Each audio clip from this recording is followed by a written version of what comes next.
Ladies and gentlemen, hello, and welcome to a very special episode of Sherm in the Booth.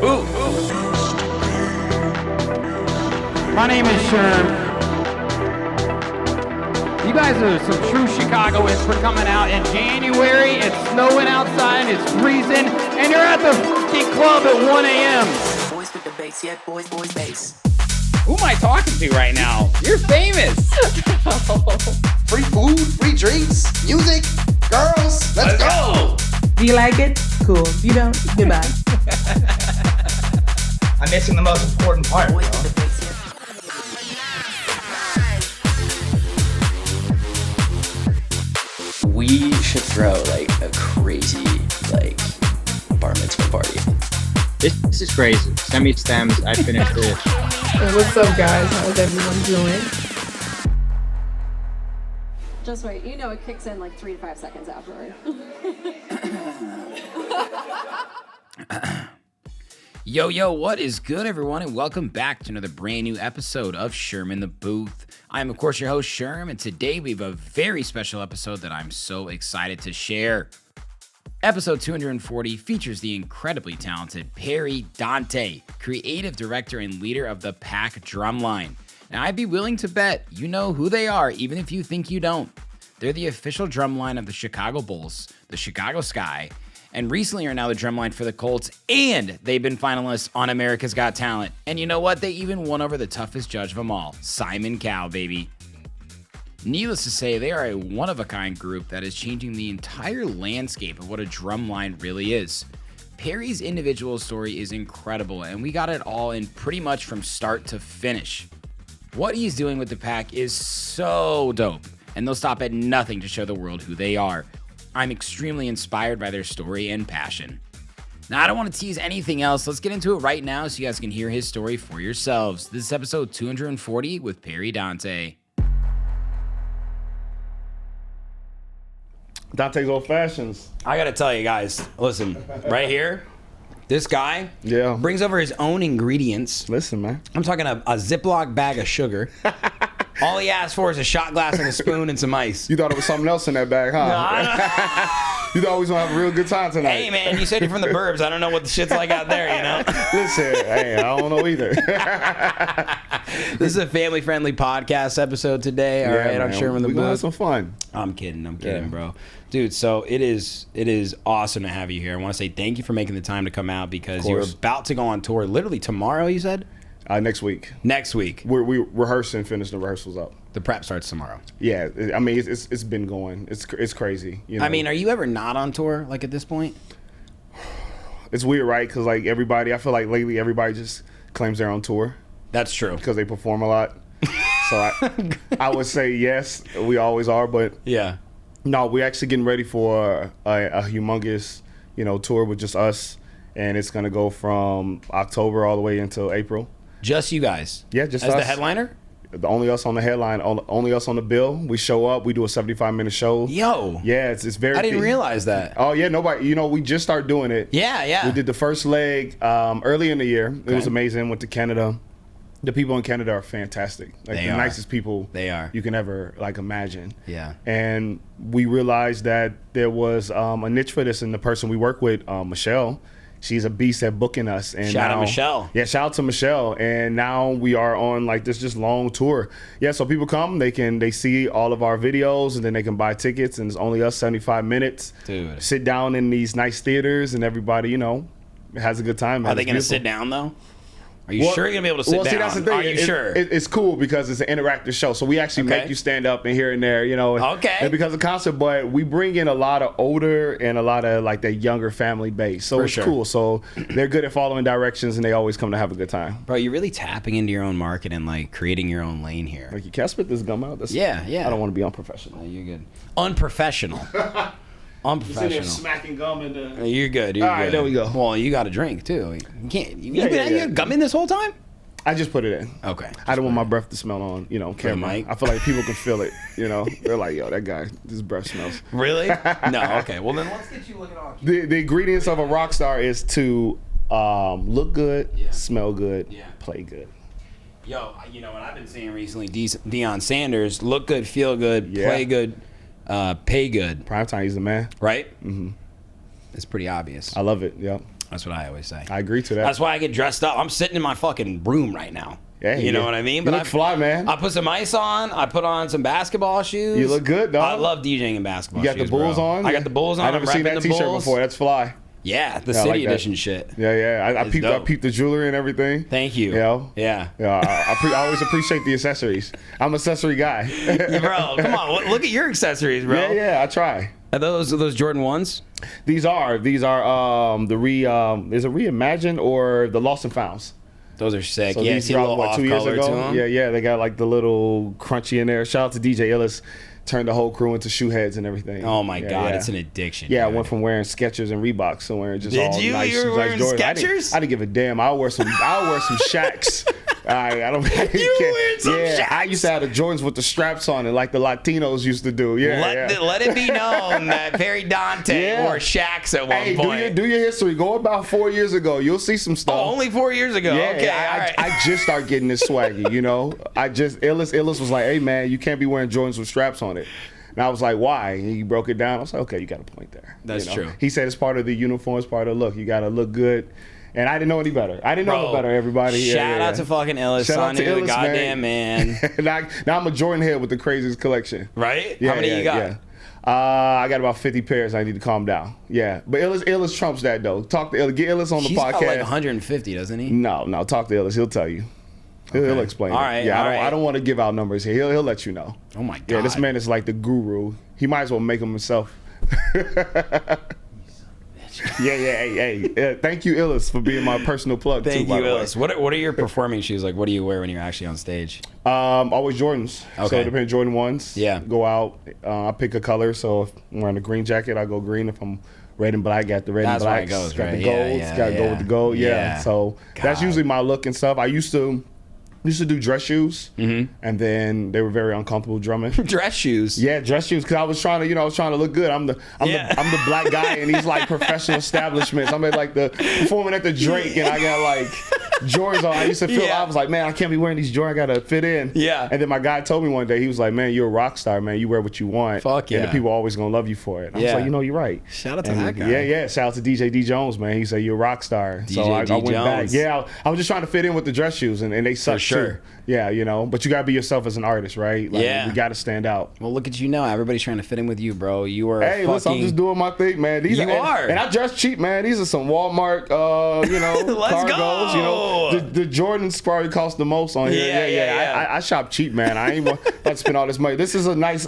pinky ring that I paid $5 from. No shit. On Amazon. Yeah, Amazon is the plug. Yeah, That's the one thing about jewelry, too, where, like, people are, like, really rocking, like, it's like that, but it's like, oh, this is, like, $600. I'm like, why did you buy that? Yeah, no. Don't do that, because especially out here in Chicago, you get robbed, you gonna feel bad. Straight up. Yeah, you robbed me for this, and be like, you gonna be upset You once good, you get take home. it, yeah. You gonna be upset. Yeah, Go take ahead, it man, all. Yeah, here you go. I got another one in the car. Yeah. Oh, I got 6. It gives I a got 6-pack. got six. You got that on Amazon. Yeah, listen, hey, Amazon is the plug, y'all. Listen. Yeah, you get 5 fingers, but they give you 1 free. Yeah, I'm all about feeling good. You know, Yeah. I don't. I'm married. Yeah. As long as my wife tells me I look good when I leave the house, and Yeah. she likes how swaggy I am, then I'm like, okay, I'm doing something right out here. Did your wife help you level up your swag? No, not at all. Okay. Yeah, my But wife. she does verify the swag. My wife loved me when I was dressing like crazy. I told you, like The the Shaqs and that. She didn't care. My wife loves me for who I am. What's your wife's name again? Amber. Yeah, the sweetest soul in the world. Amber, I heard about you. I heard you're special. Yeah, she is. I'm sure you are. Yeah, she's the reason why the entire career that I have right now is because of that woman. Oh, man. So I was working as a non-for-profit 2014, and this is when we were just starting like the program, and so everybody that y'all see in the pack that's around, a lot of them started with me when they were like 11, 12, and they're like in their 20s now. Okay. And we ended up losing like the budget in 2016, and I was out on my own. I didn't have a job anymore.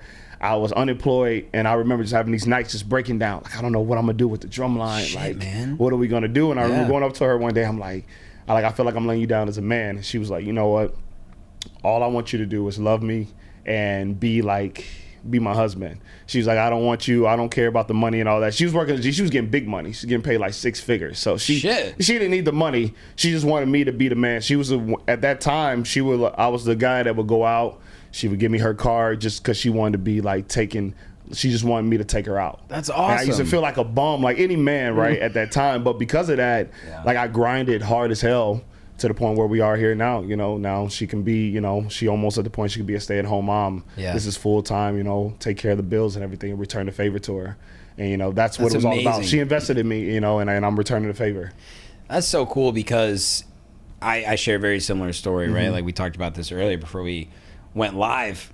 Both of our girls are not in the music industry at all. Yeah, she doesn't know anything. I mean, I don't know about you. In the DJ world, it might be a little bit different, but and that's a funny conversation to think about too. Within the music world, the worlds within the worlds within that world. There's so many, yeah. It's like the multiverse. It is. It is, right? Like we're all the same, but we're different. Yeah. But like without Maya, bro, I completely agree with you. Like she has been there on my darkest days, right? Where I'm like, why am I doing this? And on my best days when she can celebrate the wins with me, and then everything else in between. And I think that's what people don't understand too.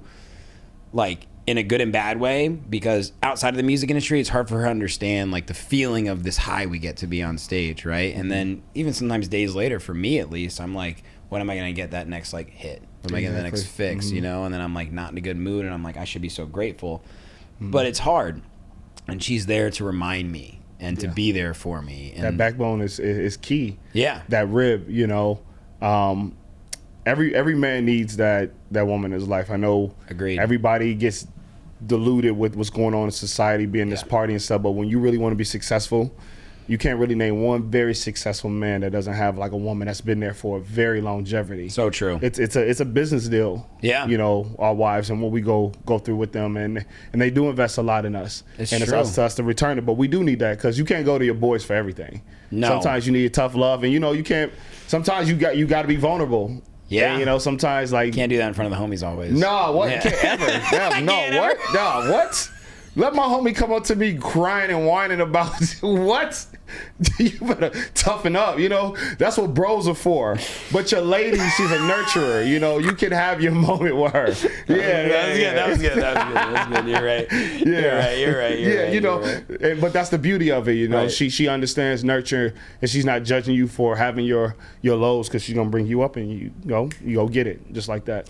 That's true. And on our side of the coin too, right? Like they have their bad days, and like Of course, yeah, you know, yeah, and way more than us. way more than us. Yeah. And I now more than ever have, it has helped me in a way, right? Because a marriage is a partnership. Facts. And I'm not trying to take for granted the best thing I have in my life, you know? And a lot of times I can feel like music, success, or whatever it is, but really all that's going to be there at the end of the day, whether it's good or bad, is going to be my wife, my partner. That's that at the when you gotta look at everything on your deathbed.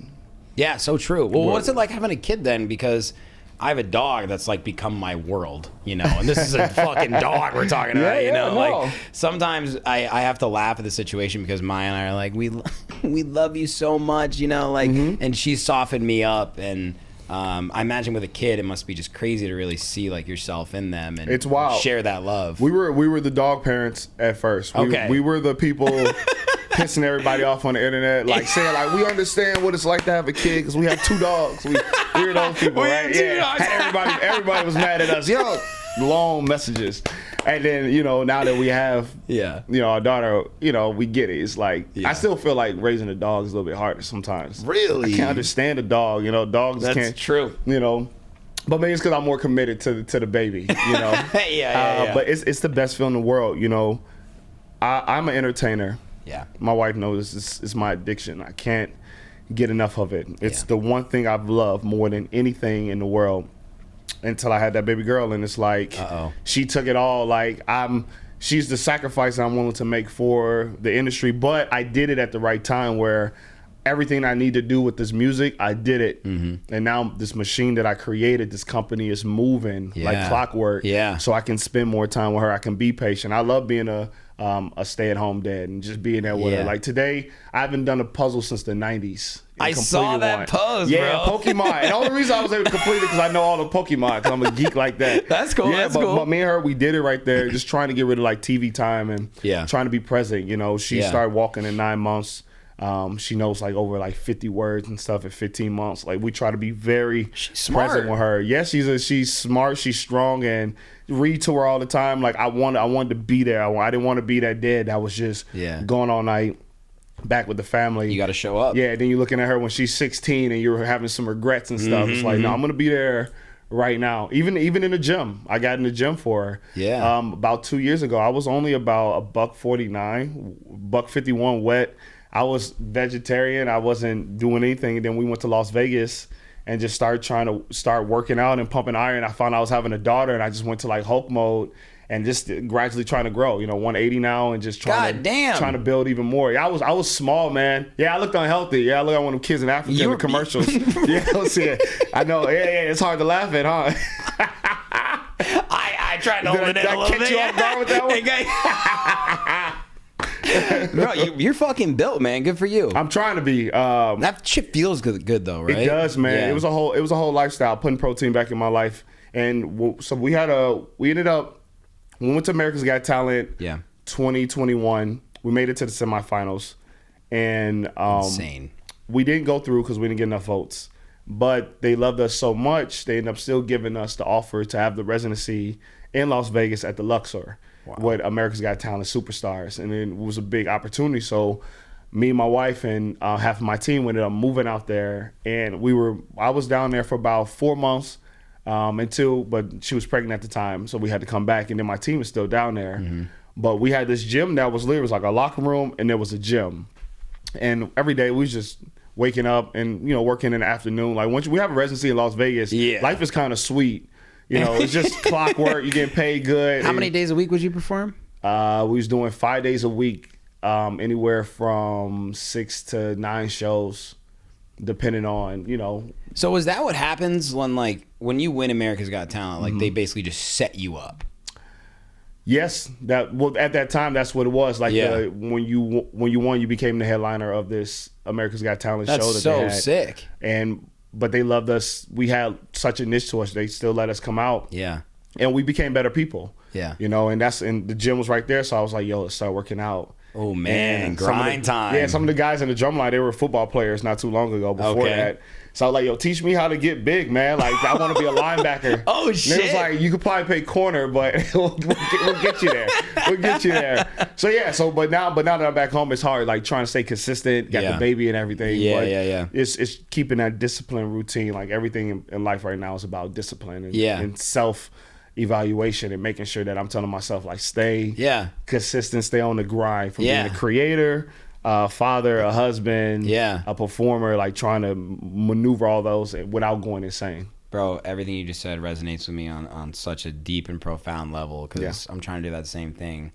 And it can be very difficult. Mm-hmm. Like, because compartmentalization, right, is like something that everybody has heard about or knows about, that all these people who are like multifaceted like you and I are at least doing a lot of things in a lot of different worlds. And that doesn't have to be within music or writing or script writing or acting, right? It's like being yourself for yourself, being a dad, being a dog dad. I'll at least give that to myself. I know. Hey, that dog dad is a lot of responsibility. I just told you I have a day job too as well. I want to be there for my wife, and it can be really hard. Everybody... Currently, I'm in like a penthouse suite right now. No, he's not. See, you might not know it. He's I had to not. go through security. See, he doesn't want to tell you. He doesn't want to get robbed. But listen, it's some money around here. What camera can they see me? This one? Yeah. Listen, this man's got some money around here. Oh my God. I think that was a polar bear white fur when I walked in by the couch with the mouth open. I was like, that was crazy. I walked down here and I was the scariest guy walking. Like, yeah, I was like, this is a nice neighborhood. Please, bro. Fucking people broke into our garage 2 nights ago. It's still Chicago, but it's nice. True. Yeah, it's nice though. It's still Chicago. It's still Chicago. No matter where you at. Doesn't matter where you at. Yeah, that's heathens so true. Gonna be heathens. Everyone's like, oh, is that a safe part of Chicago? I'm like, what do you think is safe? Like, what's your definition? Yeah. You got to just be aware out here. Doesn't Head matter on where a you swivel. Are. That's all. Don't be stupid. Don't be dumb. Don't be comfortable out here walking around thinking it's sweet. Yeah. Or you're going to be a victim That's real true. quick. Yeah. Have you ever, so you have lived in Chicago. You still live in Vegas, sort of. I'm back. No, I'm in my hometown, Bolingbrook. Bolingbrook, baby. Shout out Bolingbrook. Yeah, it's my hometown. Yeah, But I'm a suburban kid out here. Yeah. Yeah, it's the best life you could ever live. Shit. Yeah, man. my mom's from the South Side of Chicago, from Walcott. Yeah. And then my dad's a project baby out in Argo, Illinois. Okay. 80s, 90s, and stuff like Yeah. that, and moved me from that environment, brought me to Bolingbrook. And Let's go. Yeah, it's been the best. Cool. Like I lived my life both with hood tendencies and both with suburban tendencies. Like there's a lot of kids in Bolingbrook can relate to that, where your parents kind of move out of this lifestyle, but they themselves live in the burbs but still got to get the hood out of them. So they raise you on both principles and values. Yeah, you know? sure. So you're able to have like these street smarts but still talk proper. You know, use your E's and R's. My mom used to slap the hell out of me if I didn't use my E's and R's. Really? Yeah. But she wasn't using them. So how am I supposed to learn? You know? Yeah. So it was cool. Yeah. So yeah, man, I'm very proud of that, man. It helped, man. So many connections I made. And Bolingbrook has a lot of artists that are huge that's out here, like even in Chicago, that's killing it. Yeah. I know it's a pretty big suburb, right? That's like towards Joliet, like almost there. Yeah, over there in that neighborhood. Yeah. It's birthed huge area. Yeah, a lot of crazy artists from that's in Chicago right now working, like Josh K, who's a big singer, is from Bolingbrook. Yeah. Pyro the Space Boy, who's a huge producer out of from Chicago. There's rappers like named by like Joe Fred, huge Filipino rapper and stuff. Got to look him up from Bolingbrook. Yeah. You got Perry Donta'e. The Pack Drumline originated out of Bolingbrook when we was a non-for-profit. So yeah, we start there and then we all, of course, moved to the city. That's cool, bro. Yeah. So I'm from this suburb outside of Indianapolis called Zionsville, Indiana. Okay, never heard of that. Exactly. But what's funny is there's a guy I know, actually. He's a DJ in the music industry. Great guy. His name's Topher Jones. Okay. And he's really been carving his own lane for a long time, but he's been a very successful producer and DJ. And I met him. He's about 10 years older than me, actually, but I had a lot of sort of middle ground friends that knew him. Okay. And it's funny that you just talk about your hometown like that, right? Because Bolingbrook, to anybody outside of Chicago, they don't know what the fuck Bolingbrook is. That's why I got to say Chicago when I leave. But I love that you're proud as fuck of your real hometown, And when I moved to Chicago, like I've been an Indiana boy my whole life, right? Like I was actually born in LA, but I moved to Indiana when I was like less than 1 year old. But that's where my parents met. My dad was from New York. My mom was from Baltimore. Okay. So East Coast, West Coast, like I've had a lot of different experiences. Baltimore people are tough. Yeah. Oh my God. My fucking grandma and grandpa, bro. Yeah, I can only imagine. Yeah, they don't mess around. They're tough. And there was 3 sisters, and my mom was the oldest too. Yeah. They didn't mess around at all. Oh yeah. There's no bullshit. Good people. But like, the older I got, and especially where I'm at now, just with perspectives, right? Like, been to LA a lot. Was in New York growing up. East Coast, then they moved to South Carolina and Myrtle Beach. From Indiana, went to Chicago all the time. Went to Indiana University, right? Oh, nice. Very rural, like southern place though, right? And I was like, get me the fuck out of here. Yeah. Like I want to go to Chicago. I want to be next to like skyscrapers, right? Yeah. I need some people. Yeah, I need some people. And I have done that, and I've still stayed downtown. I've enjoyed it so much. But over the past couple of years, you really have this new sort of appreciation for where you're from. And I'm like, who I am is like who I am. And that's that kid that grew up in Indiana. It's molding in you. You know what I mean? Yeah. And like 6 out of my 8 groomsmen are literally like middle school friends. Isn't that like the beauty when you can keep like old school friends? Isn't that cool? And I feel like that's unique sort of to the Midwest. And that's why I love it here, because you get the feeling like everybody's an old friend of each other. Of course, yeah. And just the way you were talking about Bolingbrook made me think about the way I think about Zionsville. Yeah, it's nice too. So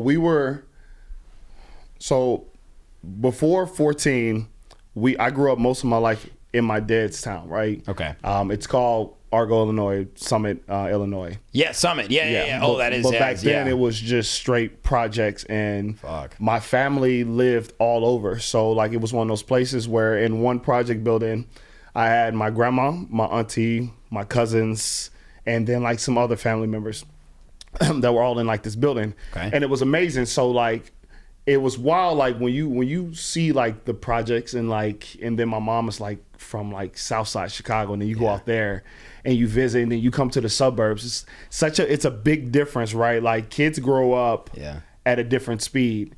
And the thing that I loved about Bolingbrook was the amount of activities I was able to be part of. But the thing that I loved about being with my dad and his family was the culture. Yeah. Because I related more. For sure. And it was weird, you know, sometimes you'd be that guy that was like too black for the whites, too white for the blacks. Is your mom white then, you're saying? No. That's my personality. Oh, gotcha. Yeah, because when you live in the suburbs, you are around all Caucasians. Now, out of nowhere, your parents at this time, you talk about the 90s, they want you to fit in. At this time, you got to be watching out for cops. And, you know, I'm 7 years old saying, don't do this, don't do that. So That's crazy. You learn how to speak a different language versus what your cousin are doing over here. So it was amazing because I got to learn both sides and understand that I was never oblivious to what was going on in both the hood and both in the suburbs, and understanding. That's when you asked me earlier which life was better. It really is no difference, right? Like everybody has trauma. Yeah. Whether you're the richest white kid in Naperville, that's so true, or you're the poorest kid in Inglewood. Perry, that's so fucking true, bro. It's very true. Yeah. And it's all about perspective. It is, and we just judge each other and always try to nitpick about which lifestyle was worse. And all, like, we're all human, right? Yeah. And when you think about like the money aspect of it all, how many stories have we heard about these people who are rich and famous, but they're so lonely? Oh yeah, I seen it all the time. Right? I seen it all the time. Yeah, all the time. They throw the best parties. Mom and dad never home. Yeah, they throw the best party. Yeah, bro. Do you have siblings? I do. I got one little brother. Same. Mm-hmm. How much younger? He's in Las Vegas right now. He's my lead dancer. No way. Yeah, Dion Pierre. He's a beast. Yeah. Dion Pierre? Yeah, me and my brother's been entertaining together since we were siblings, and I always had this promise that no matter where I went, he was coming with me. So yeah, that's awesome. He's been on America's Got Talent. He lives in Las Vegas right now. He just proposed too. He's about to get married as well. Bro, I'm very proud of him. Yeah. How awesome is that for your parents to watch? Oh, they love it. Oh man, my parents are proud. You know, from where they came from and their lifestyle that they lived, to see us and to know that this decision that they made to get us out of this environment. And they love it. They talk stuff all day. That's amazing. Oh, when my dad go to work, he can't. He used to show videos of us doing great things. Yeah. But now that he's a granddad, all he does is show videos of. There you go. Of the granddaughter. Yeah, that's their biggest flex now. They don't even care. I can go and perform for the Super Bowl. Yeah. Headlining it, and they're still gonna be like, "Look at my grandbaby at the Super Bowl. Look at her."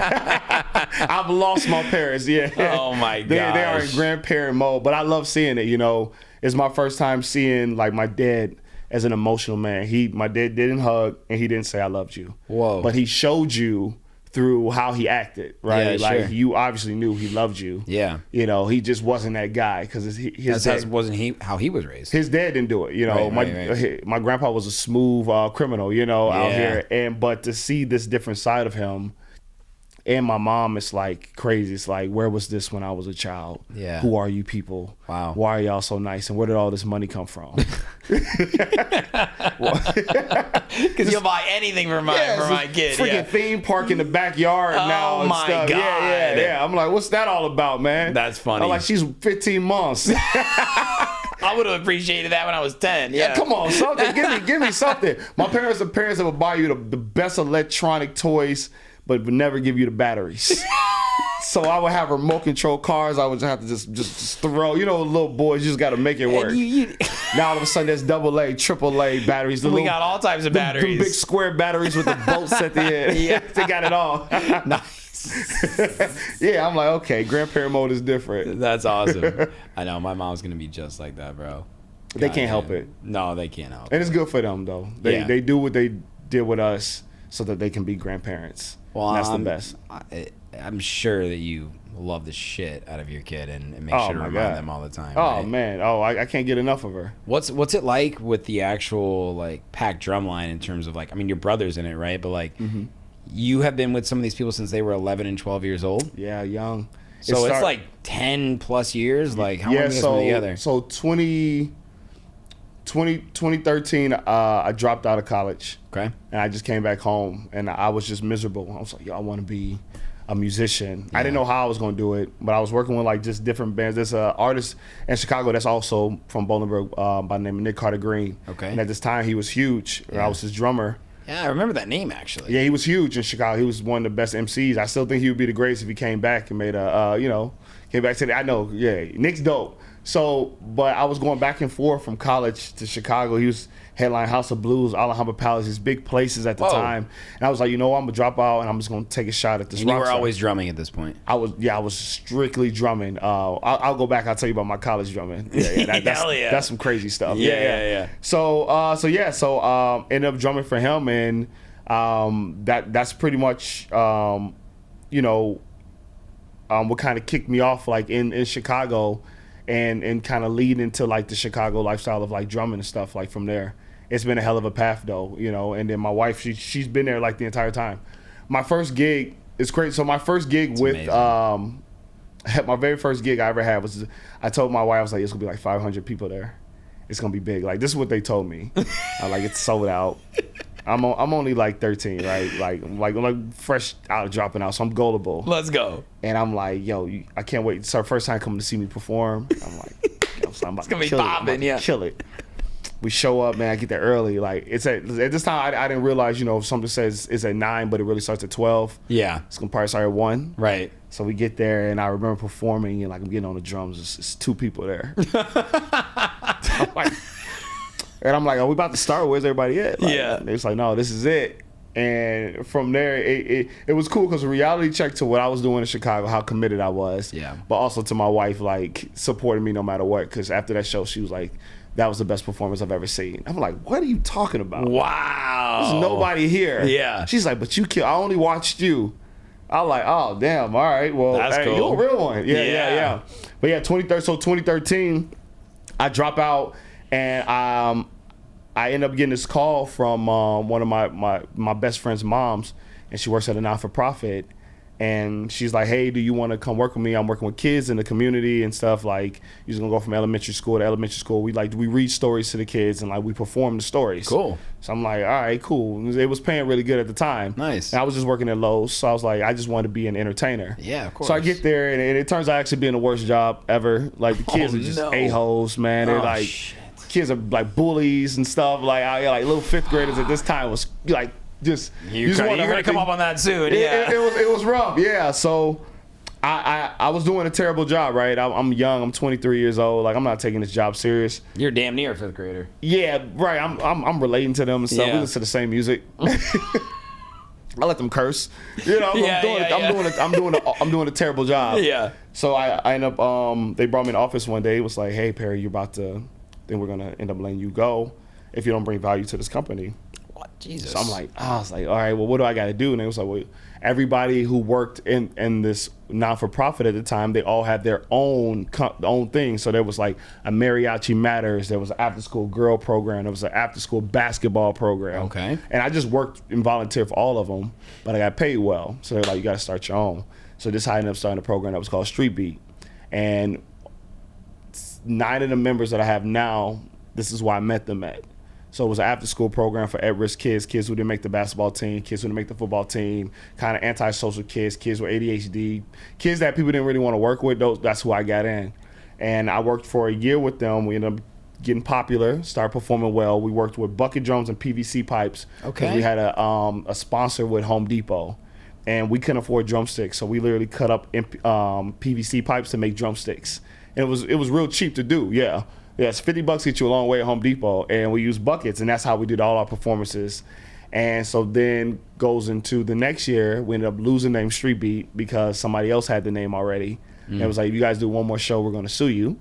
So we changed the name to Rise Up, and at Rise Up at this time, everybody's starting high school. Yeah. So it's crazy. Like, working with high schoolers is wild than working with middle schoolers. So like now everybody's just doing this dumb stuff. People are driving now. Like, Yeah. it was kind of hard to manage, and it's like, all right, but we were growing into a new sophisticated program, so we brought on dancers and started doing more drumline stuff to make it cool. And then comes 2016, and we got all these problems with like the non-for-profit. Like, the kids are like just ghetto as hell. Like, I'm talking about, we're in like this nice facility, and like we're bumping like the hardest rap music like you can imagine. Let's Like, go. like things are getting broke. Like, Yeah. it's dance battles happening. Kids are smelling like weed. And like, I'm getting in trouble every day. So I'm like, yo, we need to create something that's more mature. Yeah. At this time, we started like, me and my friends got hired with Hennessy to become their drumline. Okay. So then that caused problem. They're like, you guys are working with these liquor brands, and Jesus, we got yeah. these kids. So then we're like, yo, we got to create our own thing. And we were like, let's come up with the name. My brother came up with the name, the Pack. And I'm like, yo, that's hard, bro. Yeah, I was like, yo, we gonna be the Pack. And we're the Pack Drumline and dance crew. And we ended up losing the budget, went out on our own, and then from there, man, I just grinded. Our first big gig was the All-American McDonald's games for like the high school players where they ball. Of course. We did the halftime act for the girls game. That popped us. We pushed that video. Ended up getting into this competition that was called Chicago's Got Talent. We didn't win it. We took second place, but because of that, we ended up getting put on the news channel WGN, and then from WGN, Chicago Sky saw us, and then that's how we got into the sports league, and then it all just kept growing until like where we are now, man. Yeah, just nonstop grinding and never giving up, dog. Bro, that is It's well, crazy. I know that was the quick and fast version of it too, like day in, day out. How many years from like when your brother said we're going to be called the Pack Drumline until Chicago Sky? How long did that take? So that was 2016. So we got Sky 2017. So it was a solid year though. About a year of just the Pack. So we were doing like so at this time, Donda's House was popular in Chicago. I don't know if it's around anymore. I don't think so. It was Kanye West's like Mother's. He was like this brand. Oh, that he had. yes. It was very popular. They did great things for the community. Yeah. They was doing these big competitions, so we were entering because I had all like these teenagers, and we were killing these competitions. So we started performing like these big places, and then the Hennessy Drumline was kind of starting to pop off, and it wasn't until like that Chicago's Got Talent until we really got recognized by like a mature audience and got Chicago Sky. And then from there, we just kept bouncing and kept grinding. We started getting bigger shows. We ended up becoming an official drumline for UIC in Chicago, University of Chicago. They don't have a drumline, which is funny for a college. And most of my people didn't even go to college, and we were their official drumline. And everybody thought we went to school there, and we didn't. They just would hire us for the games, man. They were paying you to be college students. For real. So we just be there doing these tailgates, and then so. That's sick. We killed the game all the way until 2019. Okay. And that's when we're like at our peak, and we were doing like working with Jordan, working with these big, huge brands. Like we couldn't ever like imagine we were in commercials. We had been on Empire like a bunch of times, and we started getting like these TV deals.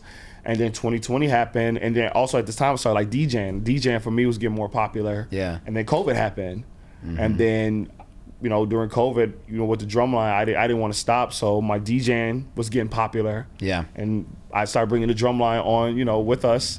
And then, so right out of 2021, I was like, we need to figure out some things to do. Like, the world's been shut down. Yeah. What do we do? My bro was like, yo, we got to do World of Dance. I was like, I don't want to do World of Dance. We do it every year. He was like, I know, but it's lit. And I'm like, that's all he said. Yeah, that's it. I'm like, all right, fine. I'm like, all right, fine, we'll do it. And so we ended up doing World of Dance for like the 7th time. Like, we done it every single year. Where is that at? It's all the way up north. I forgot the name of the building, but they bring in like the best dancers from Chicago. Yeah, I've definitely heard Puzzle of it, League and like them type of league, dance teams out there. It's a great environment, but I don't like being in places where I just got to sit down. And all the dance crews are amazing, but I can only watch 3 before it seems like repetition. But we did it, and from that video, man, that got posted, America's Got Talent saw it, and this guy by the name of John, he had tried to get us on the show before, it didn't work out.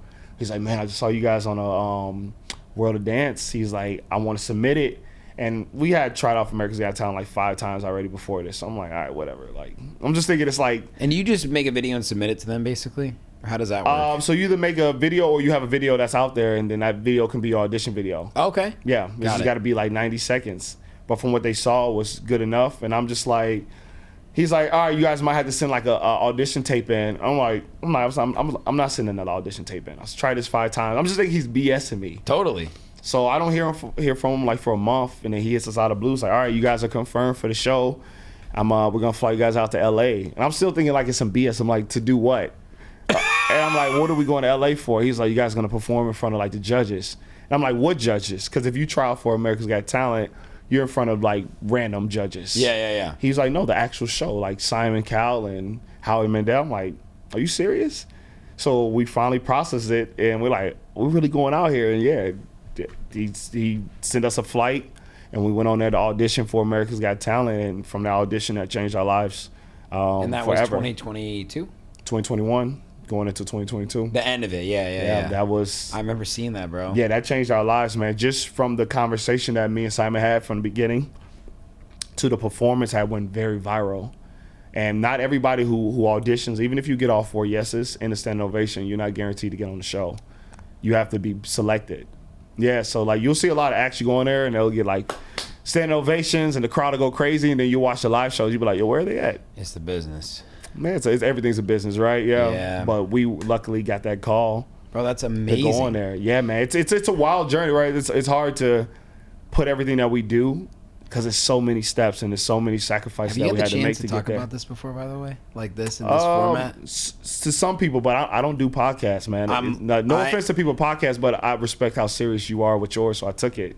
I got to You know? say real quick, you're a very good podcast guest because I appreciate that. I don't need to ask any questions about timeline and like who was there and what was there. I appreciate that. I'm like, am I saying too much? No, bro, no. Or am I supposed to be the lead talker? As the podcaster sometimes say, you make my job easy. Okay, cool. Hey, you're welcome. The question I do have at this point, though, which Yes, sir. I think probably everybody else is thinking about, is once you knew America's Got Talent is going to happen, you guys are flying to LA. Yeah. Did you make a new routine? Like, what was that process like? Like, how do we really make a bang? It's tough because you don't know what song is going to be cleared. Okay. So you kind of got to guess. So you got to kind of stay in like a BPM range just in case the song will change. Damn. Yeah, it's crazy. It's wild. But once we knew we were on there, we were still at a hard time. Keep in mind, we're coming out of COVID. At this time, I got half of my team that became over righteous and political with the things that were happening in the world. Weird and times. I got another group that's just like figuring out what they're going to do. So my team is not as strong. So when we went in there, I invited everybody to do it. And we had the first round was cool. We just like put the routine together. Like we were already dope, right? So like we smashed that. It was going into that semifinals that was tough. Yeah. Because everybody was so scattered and trying to get them committed. Right. And but that made us a team again. And that was what I cared about most. I told everybody, I was like, yo, it doesn't matter win or lose. It matters who we become after this, right? That was the goal. Who are we going to become? I know That's such a good mindset. we had at this point we had like 3,000 followers. Yeah. And everybody in the competition got like 600,000. It's like Yeah. like these huge viral names that are going out. And They'd already been famous, sort of. And that's what works for the television show, too, you know? It does. Yeah. Hold on one second. Wardrobe malfunction on the hat. You got a big head, too? Actually, I got a little head, which works for the hats, you know? Yeah. All right, so once we go in there as this new formulated team, we have 10 days. And so we have put this routine together that we thought was going to be it. And like 2 days before we go out there, they're like, that routine's not going to work. We'll just figure it out once you guys get down here. We're like, oh my God. So oh no. We show up with like 30% of a routine and they're like, you guys going to make it here. So we got 10 days and I grinded my team, man. And we were doing like 17-hour days every single day trying to put this routine together, trying to become a team. One thing that people don't understand about the Pack Drumline is that I never hired drummers to be a part of the team. It's the people, no matter what. Same people. So a lot of the drummers, I taught them how to drum. I didn't have these guys that were in high school and middle school and all this. Like a lot of their drumming, I taught them how to do it. Or they were my friends that just so happened to learn how to drum to be on the show. So it's not like this is the Beatles and you just found all these musicians. No. You taught people who had no musical background or natural talent how to drum. You got 14 people on the team. 6 of them are drummers. The rest are all entertainers. It's like Blueberry Okay. Group. So, but you saw the potential. You saw the energy. You saw the passion. I knew that I knew that they were performers. Okay. They had the facials. Illis was with us too. Shout out DJ Illis. Shout out Illis. Let's go. And he never done marching a day in his life, man. And you know, down at AGT, you can't say no. So they start making all the drummers that weren't really drummers put on real drums. They was like, this is gonna look good for TV. Yeah. And I couldn't be like, hey, well, they're not really drummers, they're dancers. They were like, so a lot of people learned how to drum while they were on the show. Holy shit. So by the time we get to that semifinals, if you're watching, man, like everybody just came together to like do this impactful routine.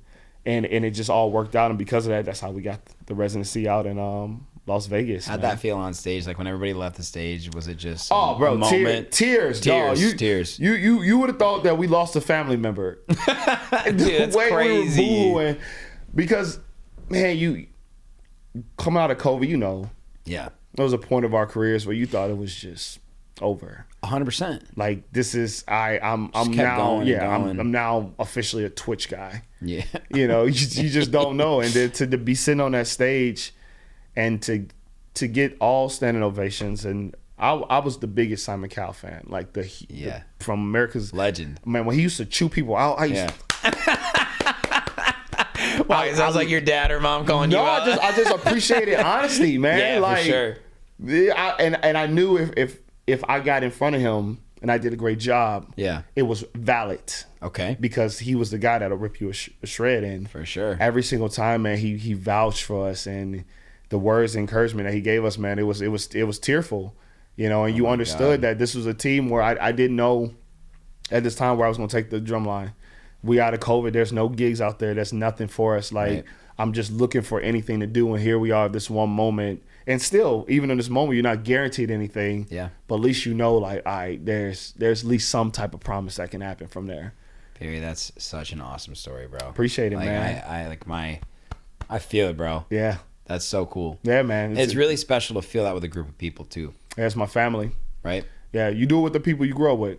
You know, Yeah. you got your little brother out there. Yeah. A lot of your best friends out there, and a lot of students that you had. Nobody was strangers on that stage. Yeah. You know, so it means more to that group because they seen what it was like to perform in, like, we used to perform in like Chick-fil-A in the back, like playing bucket drums and stuff. Like we used to perform in for Panda Express. Like we were the group in like Chicago. We'll take any free gig. I wasn't charging no money for like 3 years. We didn't charge no money. Just getting out there. I just wanted to be seen. Yeah. I'm a performer. Like just take me serious. Yeah. It wasn't until like Sky when they was like, here's how much we were gonna pay you. Yeah, and you're like, I was all like, right, well, okay, yeah, that works. Maybe we should charge this for everybody. Yeah. We go back now and look at some of the invoices we used to charge, and we're like, it's like for a team of 12, but like give us $300 and we give you a Vegas style show. You just speaking of Chick-fil-A, that's enough Chick-fil-A for everybody, and that's it. Chick-fil-A would just give us free food. And I was happy for that. Yeah.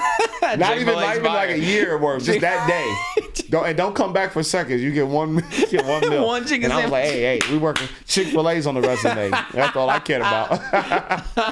that's all that mattered was building a resume for people to take you serious. You know, I pay my dues. That's why when newer people come in, I tell them, man, like, you new kids don't want to pay no dues, man. Like this new generation from anybody. Yeah. Everybody wants to get it now.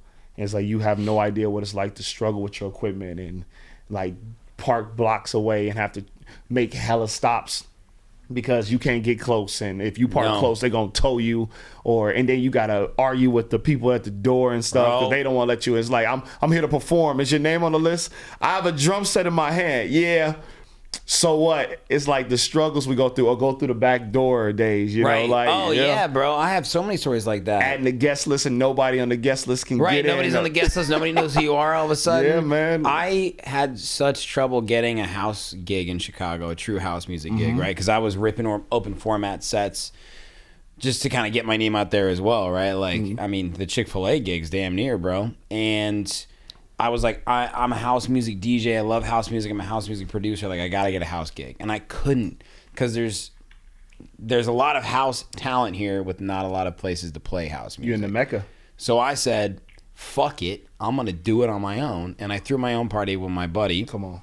We started a group. Yeah. And we started throwing parties called the Lavender Group. And it was about curating mint experiences. That was our thing, right? Oh, yeah. Bro, we used to take my roommate's Toyota Camry. We would rent subwoofers from Guitar Center. We would push the front seats all the way up to get the subwoofers in the back. There we we would go. bring my own CDJs and my own two speakers. Come on. And we set them up in fucking Broken English, a taco restaurant in Old Town on Wells with an upstairs private venue. And we somehow convinced these people to just let us have the night. And you were happy as hell to do it, And too. I was so You were fucking happy, bro. Too geeked.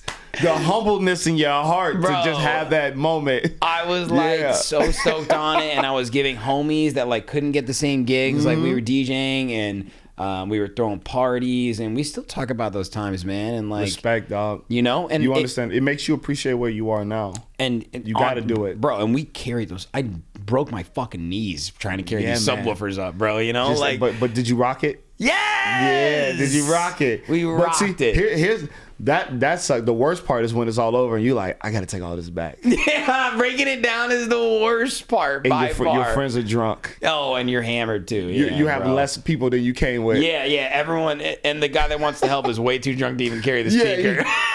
For some reason now the speaker doesn't fit in the car. It fit when you got there. How are we gonna get this home? Yeah, man. When I look back on my career, so that picture right up there, that one, that's at the Aragon Ballroom. That top left? Yeah. Hell yeah. So that was I love that March. venue. That was March 6th, 2020. Mm-hmm. And I played both nights. I was opening for Galantis. March 6, 2020? Yeah. Damn, that's when it's right It before was it all the ended. weekend before. Yeah, right before it all ended. Right. So imagine me playing these massive shows, bro. 2 shows, insane crowd. Right. This is a penultimate moment of my career. Feeling good. I'm at work that week. I'm ready to quit. You're like, everything's about to change. I'm like, things are just. My phone's gonna start ringing. You're like, I'm the man. Right. I'm famous now. Exactly. You see this? Right. They came to Exactly, see me. bro. Nothing can stop me. Nothing. I still wasn't shit. And then COVID certainly reminded me of that, right? Reality check. Reality check. And that's the interesting thing about that point in time was I really believe if you were in the business for as long as someone like you and me were before, a lot of people quit during that time. Oh, right? man. Because it was the I still don't know what happened to a lot of people I used to like watch. I forget about them too, right? Yeah. And you think, damn, what happened to that person, right? It's because you had to really look in the mirror and say, I have to keep building this story no matter what is in front of me. Yeah. It is my story to tell. We're all finally living the same life. And I locked in. I locked in on the podcast hard. Yeah. I invested in myself and my time. I got this set up. I have another fucking camera. I took a podcast masterclass. Relentless, dog. There's no stopping. I was at home. I was podcasting. I was doing like 2 or 3 podcasts a week. I was releasing 2 episodes a week probably. And I really perfected the craft. It was all remote interviews, right? Like Look how good you doing got. this is my favorite thing in the world, bro. It's really cool. Having this one-on-one conversation, right? And then doing it remote like everybody else, I was like, Yeah. this is still so much fun, but like I miss it. But I took it as an opportunity to talk to bigger DJs, bigger clientele, take more time to invest in myself and all that stuff. And then I came out and I said, you're going to keep fucking going. Like, it's happening. And then You never stop. I think we talked together during COVID. Didn't we did. With We Illis? did. It was an Instagram live interview. Yeah. That you was doing it. I was doing it, bro. Yeah, you were doing it too. There was only select hand. That's why we got in connection. Yeah, exactly. Like And real recognize real. It's true. You know, and not to like step on the guys who stopped doing it because I understand No, I don't. times was hard, but man, like it took some resilience. And for everybody who kept going and didn't stop, man, those are the dogs. And shout out to you guys, man, and Thank you ladies and whoever, because realistically, like only the strong survive. Man, the ones who were about it, they still doing it. They had the best Instagram lives, the best Twitches. They found a way to make revenue. Yeah. Throughout. You just streaming for the whole neighborhood in Chicago. That was fun. Yo, speakers shout out banging. Heavy. Speaking of that, fucking DJ Heavy, bro. Yeah, hey, shout out to Heavy, my boy. Bro, he's the goddamn man, and he was throwing the sickest Twitch live streams. Was he not? Yeah, he was. I'm watching. I'm like, okay, I gotta. This is definitely people better like than just him- my setup. Yeah, he made me want to. I was like, I'm not contributing to my fan base. You was able to watch him grow, but see, that's why I mean that motivation and that resilience. There was certain people who just who knew like this is what I got to do to survive. And I can't lie, bro. It feels so fucking good to have kept going and have kept going. These last 4 years have been such a fucking grind. Yeah, and they've been the most hardest but rewarding years in music for me. And only now do I really believe in this vision. Like I was thinking about it recently. The 22-year-old version of myself. I'm 32 now, right? So it's been about. Seriously been in the music industry 10 years when I really was like I like to be a DJ. That 22-year-old will be so fucking stoked and be so goddamn proud of the guy I am now. You be your own role model, right? You And be your I own think superhero. and that's that voice in your head, Perry. I talk about this all the time too. Ego isn't necessarily the voice in your head that says you're better than everybody else. It's that voice in your head that says you're not good enough. And shout out to my therapist. He's the fucking man. He goes, that voice in your head is actually a younger version of yourself. Yeah. That wants you to be the version that they plan to be. Exactly. I agree 100%. And I'm like, yo, that guy's actually fucking stoked. So whatever that little voice is, let me say what up, dap you up, and say not today. I tell you know these younger even younger cats listening, you just gotta keep going, right? Like you gotta just don't stop. There is no sense of like the idea of making it. There is no. What even is that? You know, there's really like no definition of famous anymore. Like anybody can be a rock star. It's about like what you inside feel is worthy of waking up every day and doing. You know, there's a lot of facades happening right now. Yeah. And I think everybody's caught in that. You know, everybody's got the stupid FOMO of things that's not even worth missing. Yeah. Like if you are true to your craft and true to what you do, and you know you making good money from it, and you know you waking up happy and you're not stressing, you're doing it right. Yep. Like, man, F what everybody else is doing. Like you got to do it for yourself. Yes. You got to do it for yourself. And I think too many people are trying to do it for everybody else.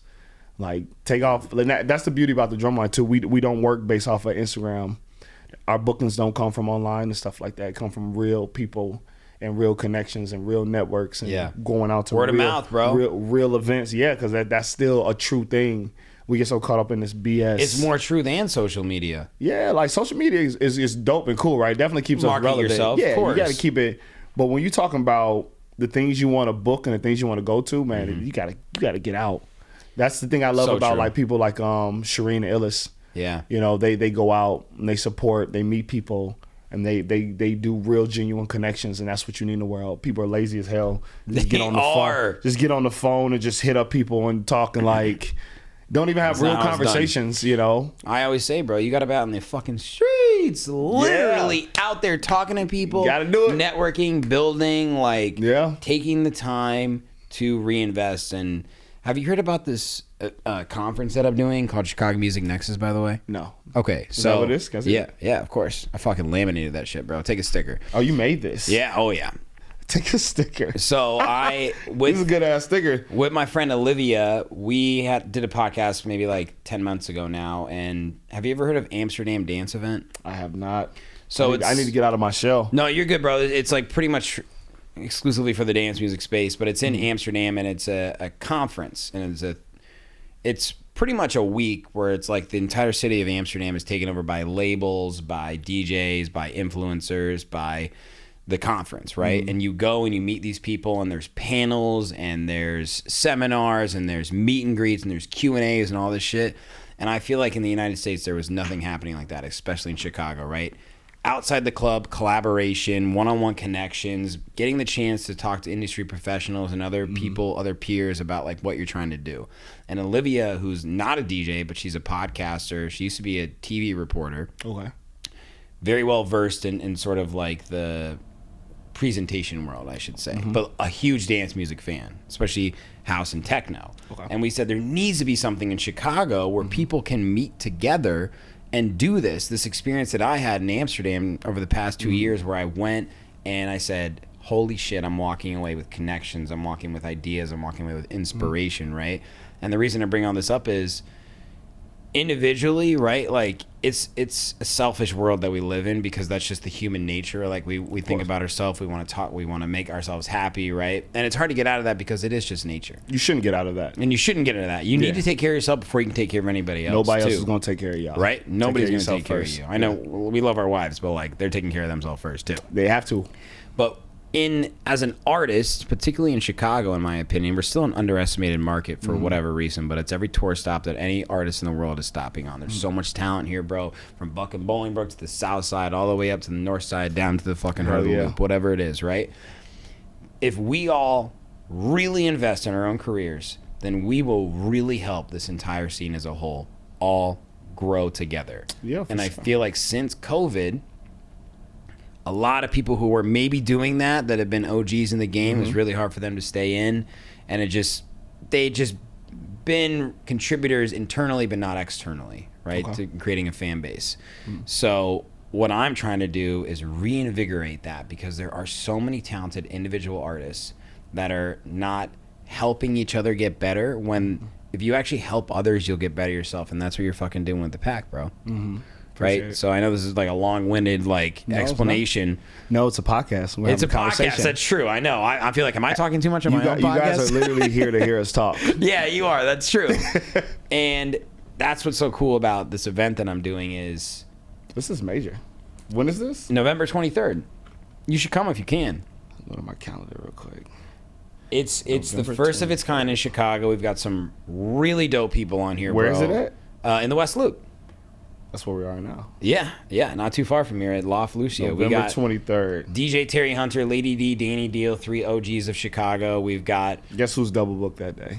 you, 100%. What time is it? 2 to 9 p.m. Damn it. Oh, 2 to 9. I could come before.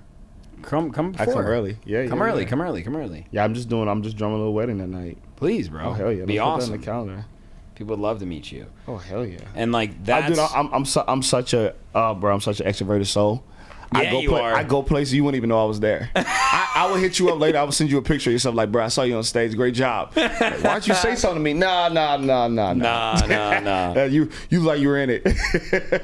But no, this is amazing, man. Like, Yeah. I agree to you. There needs to be a culture shift with everything. We talk about this in the drumming world. Yeah. And even coming up in this for DJs, right? yeah. Yeah, the DJ world. When I was coming, Well, it's for anyone in dance music, to be honest. well, yeah, but coming up in this world, man, it's like these gatekeepers at first, right? Like, Yeah. some people are still attached to this culture so heavy from doing it a certain way of having crates and having to go through this stuff. It's like it's hard to let people in. I remember when I got with Illis. And Illis was like the dopest DJ I ever seen, right? Yeah, and I would he read is so some of sick. we would talk about him, like people would like talk crap about him all day, right? Like, cause like why is he drumming? Like he's drumming more than he DJs, and I was like, that's how I get down too. Yeah. And we understood this like niche, and then I watched this guy put so many other DJs on from using his platform. And I was like, here's a guy that understands like it's about community, right? And you have to shift the culture because it doesn't matter if you're coming from, the crate days or if you using a controller or even if you just DJing with an MPC pad. Let's go. Like we are music curators and we understand that the number one job to do is to impress and entertain the crowd. And I think people get into their ways and get too jealous out here. And I think what you're doing is good because community is needed. Yeah. So we can all kind of get together and celebrate and Agreed, bro. understand each other. So I appreciate you doing that. I think It's it'll hard be to big. do, right? Because you're realizing that you're putting others before yourself. But realistically, what I'm doing is I'm fulfilling a need of my own, I love it. which is connecting with these people at any stage of their career. That's what it's all about to me, right? Like being in that room with people who are all on the same level. And that's what's been so cool for me is someone that came from a town where there was literally only one other DJ, like I mentioned, right? Like I'm not the guy from Chicago, Yeah. that like was friends with this person and saw them. Take a and lot that. of work, man. Yeah. You know what I mean? To Like build I where you came come here. from. Yeah. I started DJing in college. The only gigs I got were like the ones that like were my frat booked a DJ and I opened, and or like this one fucking down the street where like I brought a bunch of people and that was it, right? It wasn't because I was like a good DJ necessarily. Got to start somewhere. Right? So I like really lean into the fact that I'm actually trying to help people save time and make it to that level of success quicker where they can build a career in the music industry, because I believe if more people can be autonomous and have careers where they actually make money, and that's where Olivia is really good at coming in. How many artists do you know, especially DJs, they don't have an LLC, they don't have a bank account, they don't have this and that on the back end, right? Like build that shit day one. But they got that fast money. Right? And they're like, no problem, right? And You got to slow down, y'all, and invest. right? Yeah. And they're focused on the wrong things. So like that's what I'm trying to do, and I think it starts in Chicago where it all started, and there's so many talented artists here, and I'm just trying to get everybody on the same team. That's dope, man. Bro? I'm excited for that.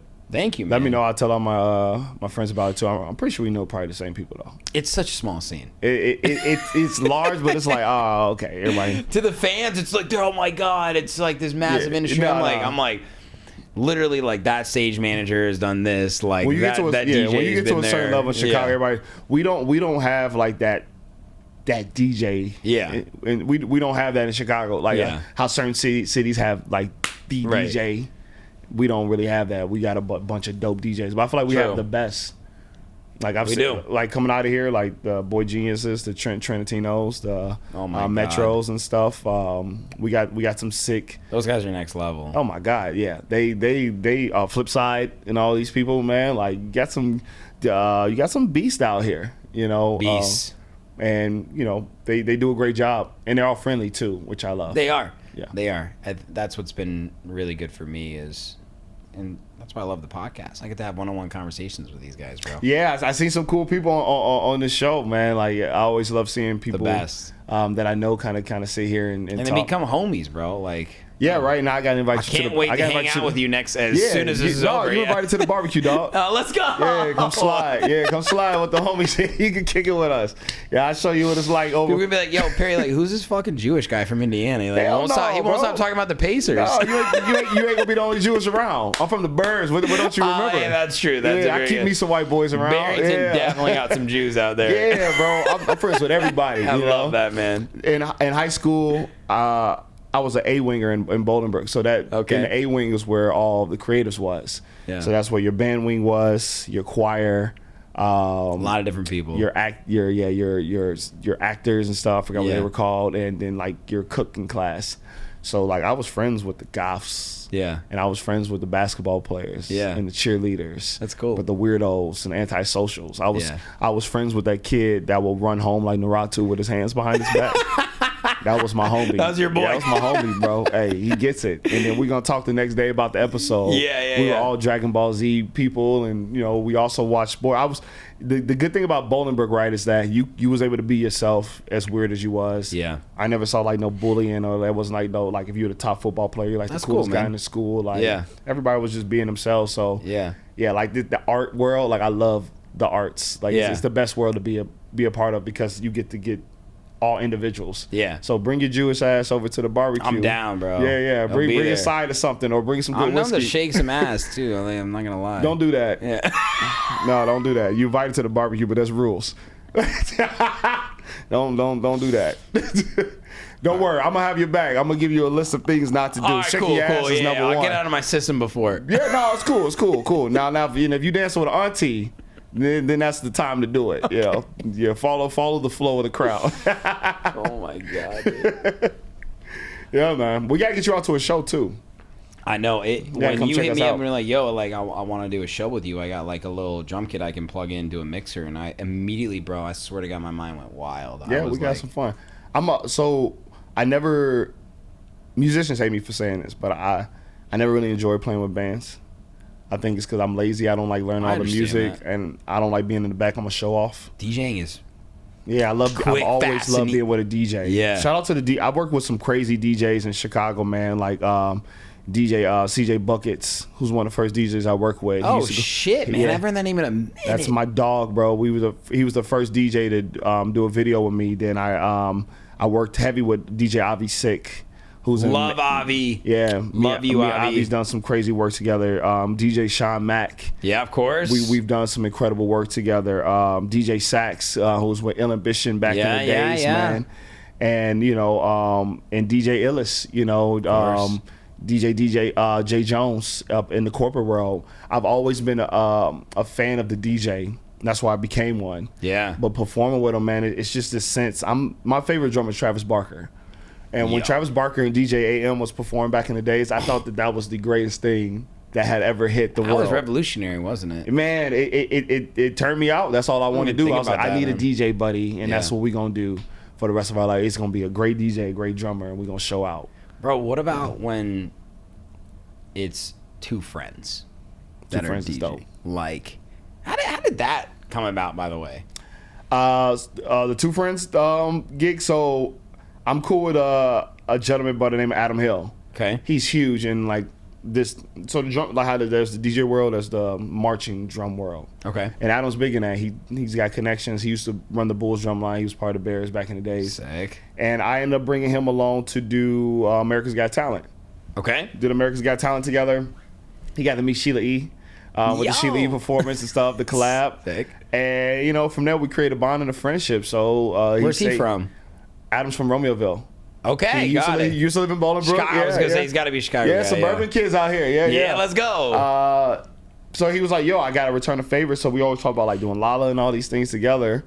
And he got the Two Friends gig with his guy Tom. Was he Kesha too? The Kesha Connect? No, that was through us and a friend of ours, the Cash Connect. I tried to get him on there, but he was busy. Yeah, I know, right? Yeah, when you Hollywood, sometimes you can miss Kesha. you got other things, but But hey, that's Lala, man. Lala's crazy. He kicked himself in the butt for not being able to make it, but Because that's that's bigger than Hollywood, though. Man, to us Chicago people, man. Yeah, Lollapalooza. The cat. So every year, I take Lala off. Every year, I take it off. Yeah. And I just always hope to get the call to get booked. I get booked like every 2 years. Yeah. But I still take it off, and I got the Kesha call like 3 days before it. Of course. Just random. Yeah, you know how it goes. Yeah. Well, I hate that's how it goes, but that's how it goes. But I was open. Yeah, I'm free. Yeah, And what I do you went, know? They gave me 4-day passes, and I kicked it. Yeah. And both of them was the same. Like two friends and Kesha, they were both artists are very personal with the people who are working with them, the dancers I've met and the drummers. two friends before. Actually, had a really great conversation with They're them. normal guys. Y'all seem like y'all would be excellent homies. Oh, just Yeah. a couple of Jewish guys hanging out, bro. I don't know if they're Jewish, They're but definitely Oh, Jewish. Yeah, they're definitely. well, yeah, but y'all seem like y'all would have a great time. Can you smell the Jewish in there? I don't have that sense of smell, everybody. But obviously, Jews have a smell, I guess, from your Jewish guy. Well, yeah, it's funny. You kind of start talking to them. You're like, yeah, you're Jewish. Yeah, no, they're cool guys, and They are. They're awesome. I got a chance to do Madison Square Garden was on my list, and like probably everybody else, Bro, the home of Billy Joel. that was so fucking sick to see because, MSG, Wow, man. is, globally known, recognized. And I actually, funny enough, went to the Game 7 Knicks versus Pacers in Madison Square Garden. Oh. And I was wearing a Reggie Miller jersey. This But guy, it was hey, the y'all, first. this guy has money. You heard what he just said, right? I was in New York for work, so I got free flights, actually, okay? So I got free in and out. Yeah, them tickets. How much were them tickets? $900 each. Yeah. It was Somebody's a got lot. money. It was a lot. It was worth it, bro. As we said in this penthouse. Once in a lifetime. But I hadn't been in MSG before, and It's nuts. The real circular aspect of it, as opposed to the UC, the Oval, and a Yeah. lot of football stadiums Isn't it and nice? stuff, so much different. It's so nice. Did you feel the history, smelling, going out there, being And they throw the history at you too. You walk around, it's like a museum. They do. It's we learned so much stuff that I didn't know. Like the first WrestleMania with Hulk Hogan was there. I didn't know that. Yeah, that was crazy. I just watched that documentary, but yeah, that was right there at Madison Square. And sitting there, I knew about Madison Square for about 5 months before I did it. So I know things, and I don't like to. I hate jinxing. Yeah. Right? I'm the biggest. So a lot of times when I'm announcing, it's the day after, or it's right when I'm there. Yeah, so that's the thing about the music industry too. We get let down last minute. Oh my god, dude, the things we were supposed the things that come together last minute also far apart. If I tell you about the things we were supposed to do in our career, I don't want to say about that. Yeah. you'd be like, dang, y'all getting those type of calls? Yeah, dude, yeah, but yeah. Yeah, we get some crazy stuff, but yeah, you get more letdowns than you get acceptance. But to be there when it finally all worked out, man, it was a dream come true. It was nice because I got to bring my daughter and my wife along. Like I told you earlier, they travel with me everywhere. Have they been to New York? That was their first time in New York. It's crazy. I told them all these things about New York. Yeah. And I'm like, yo, watch out for New York. It's dirty. They're the trash is on the street. People are crazy. We went to New York at that time. It was all clean. It was just was after garbage day. Everybody was pleasant. You got her on a good day, yeah. She was like, "Oh, New York's beautiful, man." Yeah. I'm like, nah, yeah, we gotta stay 3 more days. What time of the year was that? 2 months ago. Where are we at right now? Yeah, that was just recently, right? Yeah. But it was nice, man. I love New York. We went to go see the Roots in Central Park. Oh, and it was so beautiful. And smoking out there is free. Yeah, how you could smoke tobacco. Yeah, and it was just the environment. Everybody's just chill. Like New York now. I don't know what it's like in the other boroughs, but where we were in Manhattan and seeing Central Park, it was a vibe. And the weather was so nice too. I love New York. Shout out to the bodegas. That's what we all about. Yo, straight up, bro. None like getting some aspirin in a in a bagel sandwich. At the same place. None like it. If you had to live somewhere outside of Chicago, where would it be? And it can be Vegas. That's all. I used to say L.A. I'm a big Colorado guy. Yeah, you like the outdoors? I like the speed of it. Yeah. But I also like fast pace. Maybe California, somewhere in California. Okay. We've been to California a lot. It's beautiful out there. I can see you killing it in San Diego. Yeah. San Diego's nice too. Yeah. Northern California, though, maybe? Yeah, it's all we always talk about. We just want to be somewhere where it doesn't snow. Okay. I've done the 4 season things long enough. I got it out of my system. You did your I time. like it. Yeah. You did I want to your see time. palm trees in the weather. Okay. Yeah, I don't believe in Santa anymore, so I don't need snow. it's not necessary. I like that. And I love Vegas. It's hard, because now like when we were younger, we're like, yo, yeah, let's go to LA, let's live in Vegas. And now I'm a father. So I'm like, yeah, but Vegas doesn't have a good school systems. Listen to yourself. Think like that. Thinking of stuff like that. No, Vegas doesn't have good school system. So you kind of think about like where you want. But I love Illinois, man, and I love Bolingbrook so much. Like, literally, it's probably the best place I've ever been. Like, just you get every sense of people, right? You get lower class, middle class, upper class. It all intertwines with each other and understands each other. Everybody at that high school comes from different places in life and stuff. Like, it's not gonna be your first time seeing an Indian man ever, or like a Hispanic or a black. Like, you get it all there, and everybody works together. So I love places like that, and that's probably why I love Colorado, because it was like that too. Yeah, Colorado's very diverse. Yeah, I just want to be anywhere where it's interracial, where I can be a black guy that just blends in. Yeah. Some places, like, I stand out. Like when we go to Wisconsin, they know I'm there. Yeah, Wisconsin can see me from a mile away. I'll tell you a story real quick, and I don't remember this actually, but so my dad's he was born in Queens, Bayside, Queens, right? Yeah. He was a doctor, and he went to SUNY Binghamton, which is State University in New York, in Binghamton, New York. Okay. Worked very hard. He was the valedictorian there. Still pretty diverse. New York City, Queens. His dad ran a clothing store. Cool. Then he went to Washington Medical School, which is in St. Louis. Okay. Which is East Side St. Louis, which is very, very diverse, right?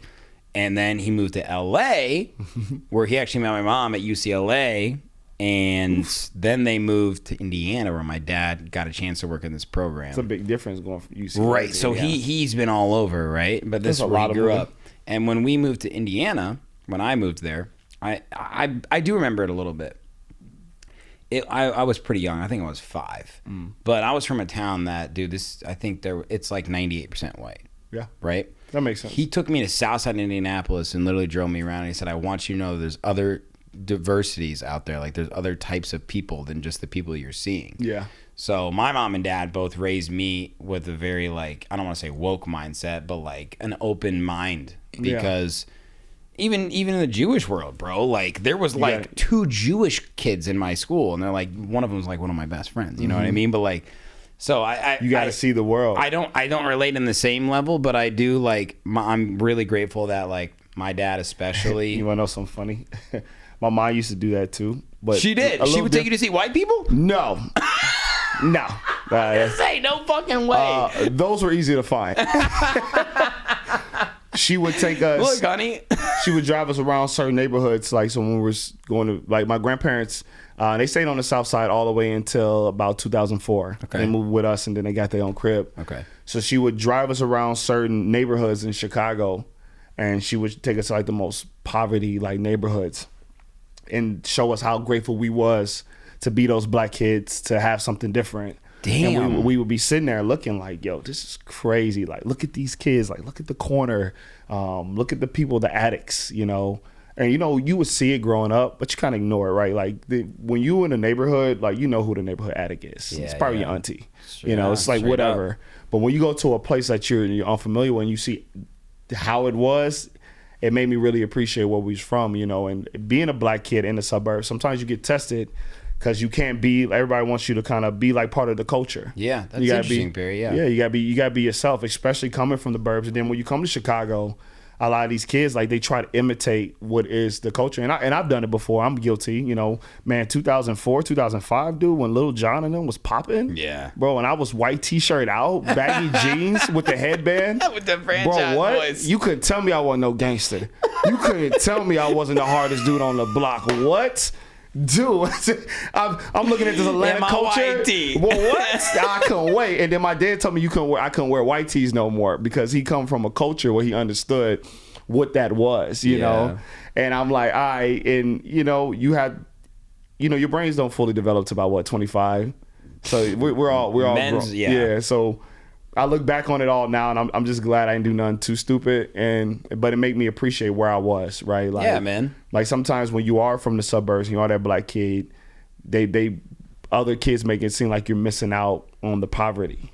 Like it's crazy, right? Like, bro, you're not from here, like, Right. And it's like You don't get it or whatever. it's like, yeah, I don't want to be from there. I'm not proud of like when I go see my cousins and stuff, like they Right. can't wait to come to my house. Right. My cousins struggled, where they were from, and they couldn't wait to get out. So I understand like how privileged we really was, and I utilized that to do better. When it came to schoolwork, when it came to going hard, like both of my parents were head coaches since I've known them. My mom is the most gangster South Side queen you can ever meet. And my dad is like a quiet, smooth, like criminal. I watched them both coach and be leaders. My dad is he's a vice president of a motorcycle club. So like imagine growing up, just hundreds of freaking crotch rockets coming down the street, popping willies and stuff. It's the world I come from, but they're like, be yourself. Like it's cool, like to like Arthur and read Goosebumps. Yeah. And to like play Little League baseball. Yeah, and to, yeah, like, yeah. Have and it was cool. Do what makes you happy. Hell yeah. And then I also love being in the Birds because all my like friends with money had all the game systems and everything. What? Oh man, my friends that lived like the black kids. So I had a lot of black friends that lived in Naperville. Yeah. Oh my God, bro. They was living large. I'm like, hell, I don't want to go to my cousin's house. I'm trying to go over there. What? Is this the PS3? Yeah. This didn't even come out yet. Let's go. Yeah, man. You get to see both spectrums. It's great though. It helps you be a humble soul, like growing up. Like I love what you said about your parents being coaches. My mom she's been a lacrosse coach for a long, long time. oh wow, And that's cool. Is she good at lacrosse? Yeah, she's a great lacrosse player. She's won 3 state championships, 3 coach of So the that years. means you know how to play lacrosse too. Yeah, you did? I didn't talk about you. You can play lacrosse? I did play lacrosse. Yeah. My brother is much better than me. Okay. He's taller, stronger. Yeah. Okay. Well, you both are better than me. So I've never even tried to play lacrosse. Lacrosse is gotten a lot bigger in the Midwest though. I've been seeing that. Very East Coast sport. Yeah. But my mom she helped start the women's program in Indiana. Respect. So I started playing lacrosse when I was about in 3rd grade. Mm-hmm. And she was a head coach of the women's team. Mm-hmm. So you the men's you got team to watch her work. Yeah, for years, bro. And just sort of watching her over the years coach, and it really made me the person I am too. I've told her this many times. Is like, and my dad too. I haven't said this to you yet, but he passed away last year.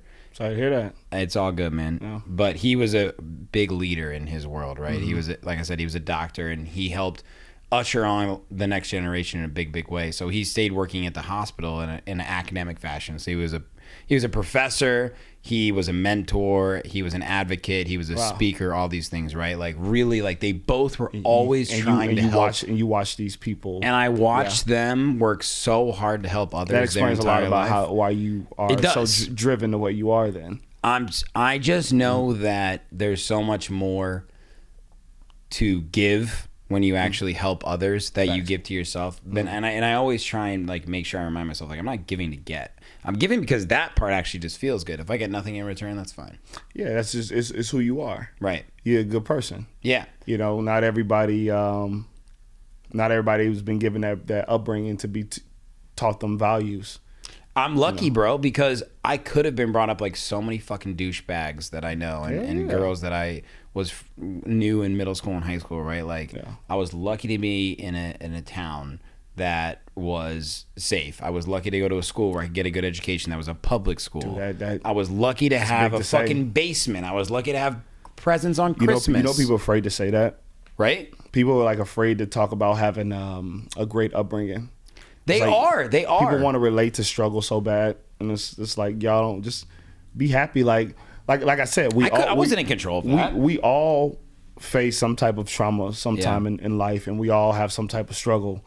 Whether if you're coming from poverty or you coming from rich, you just got to be proud of where you from. You don't have to pretend to be something that you're not. It's beauty coming from an upbringing where both parents were in your life, married. They were both hard workers, and it gave you upbringing to help other people out. Why would you want to belittle yourself below that worth? Like they literally pushed you to be excellent. Exactly. Why would you shit on them and do something opposite, you know? That was my dad's thing, man. Yeah. Like, he worked so hard his whole life to build a life for his family.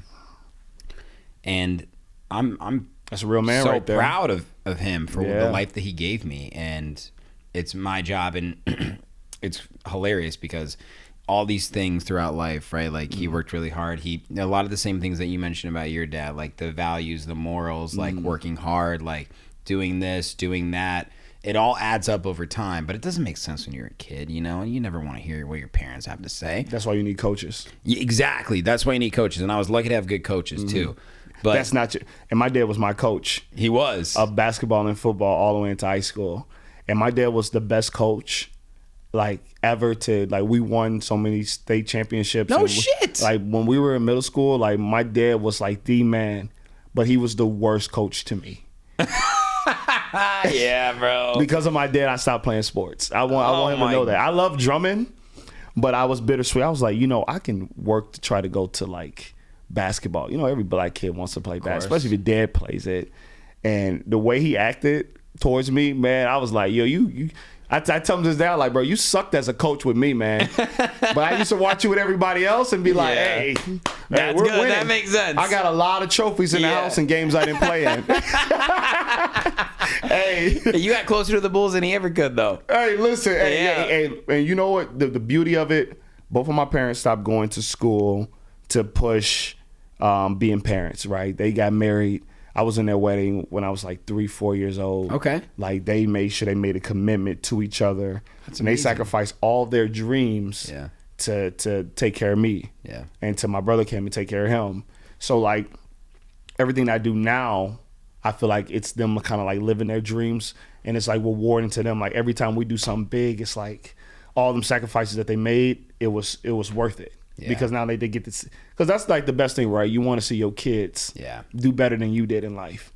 And they get to reap the benefits. They were just at the Exactly- Bears exactly game what versus I'm Colts saying. with us. You know, That's so sick. Yeah, behind the scenes, my wife is the biggest spoil. You know, when she goes anywhere, she's expecting to have backstage passes and, Yeah. and like VIP, like, And she deserves it. oh yeah, 100%. Like, of course, but I'm like, damn, I'm not. I'm the one who. I'm the one who got us here. I'm on the bill. Well, apparently she's got to thank your dad and mom too when it comes Oh down man, to it, right? my mom is the biggest crap talker when she's like, "Yo, I made you." So you just remember that anytime you have success, that's because of me. Like, I'm like, all right, mom, That's awesome. I agree, but you don't have love to that. say it every time. Yeah. But no, they're proud and it's beautiful. Like, I was blessed to have both parents in my life. Yeah. And a lot of my friends didn't have that. So you see the difference in the struggles and all that. So, like, Yeah. and that's also probably why, you know, I'm probably the leader of a lot of, like, my friend group and, like, the people. Because keep in mind, like, the Pack, a lot of the adults, they were my best friends growing up. We were all in a high school band together. We knew each other when we were 14. And we all still rocking solid now. And I was the friend when we had the parties. Everybody was coming to my house. Yeah. They all knew my parents. My mom whooped everybody. She Yeah. whooped everybody. That's the best Yeah. friends. Oh, my God. When the And- mom yelled at your friend. Oh man, and they would always come back. My mom was an OG. I'm telling you, like, Yeah. she would get us out of so much trouble. And when I was in high school, my sophomore year, no, the end of my freshman year, my mom started working at the high school in the dean's office, and so I never wanted to get in trouble, right? So that kept me focused too in high school. Yeah. And there was a couple times where, like, you know, kids that got in some trouble, and my mom be there in the dean's office, and she used to tell them, like, "Don't worry, I'm gonna take care of this." And they used to look like, you know, it's actually not that big of a deal. She'd be like, no, I'm gonna take care of this. And I was Yeah. like, damn it. So, like, she was there, like, she kept me grounded and level-headed. So I look sometimes back in there, I was like, man, I hate having her here. But then I look back and I'm like, yo, that was the best thing, like, ever, man, like, having her there. And I used to always ask for money for lunch too, so that was cool. Yeah, of course. You know, kids are beggars, you know. Yeah. So yeah, that was cool, man. And both my parents, we've always been cool. When we I got really cool with my dad, like, when I went to college, you know, and that was like a rough time. My freshman year, I was at a school called Southern University. Okay. And so I was supposed to go to Carbondale my freshman year. And I thought marching band was over. So I was going to go to this PWI, which is mainly a white school. And then I wanted to go to a HBCU. I started drumming in 2001. And that same year, the movie Drumline came out. Yeah. So I knew, like, I wanted to be with at HBCU. So I saw Southern perform. Bro, that movie has got to mean something to you, right? Oh man, listen. Imagine you just start drumming, and then by that December, the movie Drumline comes out. Oh my God. So now you know. I wanted to be a drummer. And you go to a white school, right? And you're like, all right, how do I get where the black people are? I used to tell my parents, like, yo, can I transfer to Proviso East? They're like, no, you don't want to go to school there. I'm like, but they're Drumline. So by the time, like, I remember I was supposed to go to Carbondale. And we're at this dinner for me, man. Like, we're at Red Lobster. I still remember like this day. And my grandma's like, are you excited to go to college? And I'm like, no, I don't want to go to Carbondale. I want to go to HBCU. I'm complaining like a little pansy. Yeah. And they're like, why didn't you apply? I was like, my dad said I can't leave the state. And my dad just sitting there because he always said, like, I had to go to school in Illinois. He didn't want me to go away. Yeah. And my mom's like, this is BS. So everybody was just arguing at Red Lobster because of me. And I'm like... And I'm just looking around, I'm like, hold on, wait. Is this a chance? So the very next day, my mom applied. She's like, what school do you want to go to? All I knew was about Southern University. I saw them perform twice already, and I was like, yo, that's the school. We ended up applying. The next week, I went out to Southern to audition for the band. And I'm like, all right, cool. I was like, this is my big moment. I had like a week and a half. I get to Southern, it's the audition. We travel 16 hours from Illinois all the way to Louisiana. My parents drive shit to do this audition. I'm geeked up. I get in there to audition, and they like begin, and I perform the worst audition ever seen in the history of auditions. They were laughing at me. Dude, it was bad. Yeah, I sucked. Yeah, I had no idea what I was doing. Yeah, I just wanted to go to the school. I was a good drummer at Bolingbrook, but listen, what they were doing, so I got back home. I cried the whole car ride for Louisiana. God. He told me, he was like, this is not going to work out for you. This is just not the school for you. And the very next day, man, I pick up the phone. I call the band director at Southern. I'm like, yo, listen, I have no idea what I'm doing. My school never taught me this, but I'm a hard worker. I'm disciplined. I promise you, take a shot on me. I'll learn whatever y'all need me to learn. I was like, just take a shot on me, please. I was like, I promise I won't let you down. Yeah. He was like, no kids ever called us before and done this before. Also, no kids ever auditioned as bad as you. I'm like, yeah, I feel that. Yeah. He was like, we're going to send you a scholarship. We're going to send you down here to Louisiana. And yeah, I went, so out of nowhere, like 2 weeks I had to leave, go to band camp, and I'm in Louisiana at HBCU at a school like the movie Drumline. And it's shit, bro. It's Southern University in Louisiana. They call Where it is that in Louisiana? That's in Baton Rouge, Louisiana. Baton Rouge. The bottom of the boot. God damn. Yeah, the bottom country. And I'm a city boy. Yeah, you are. And I don't know anything about this culture. I just want to go here. My first day, I had to shave my head bald.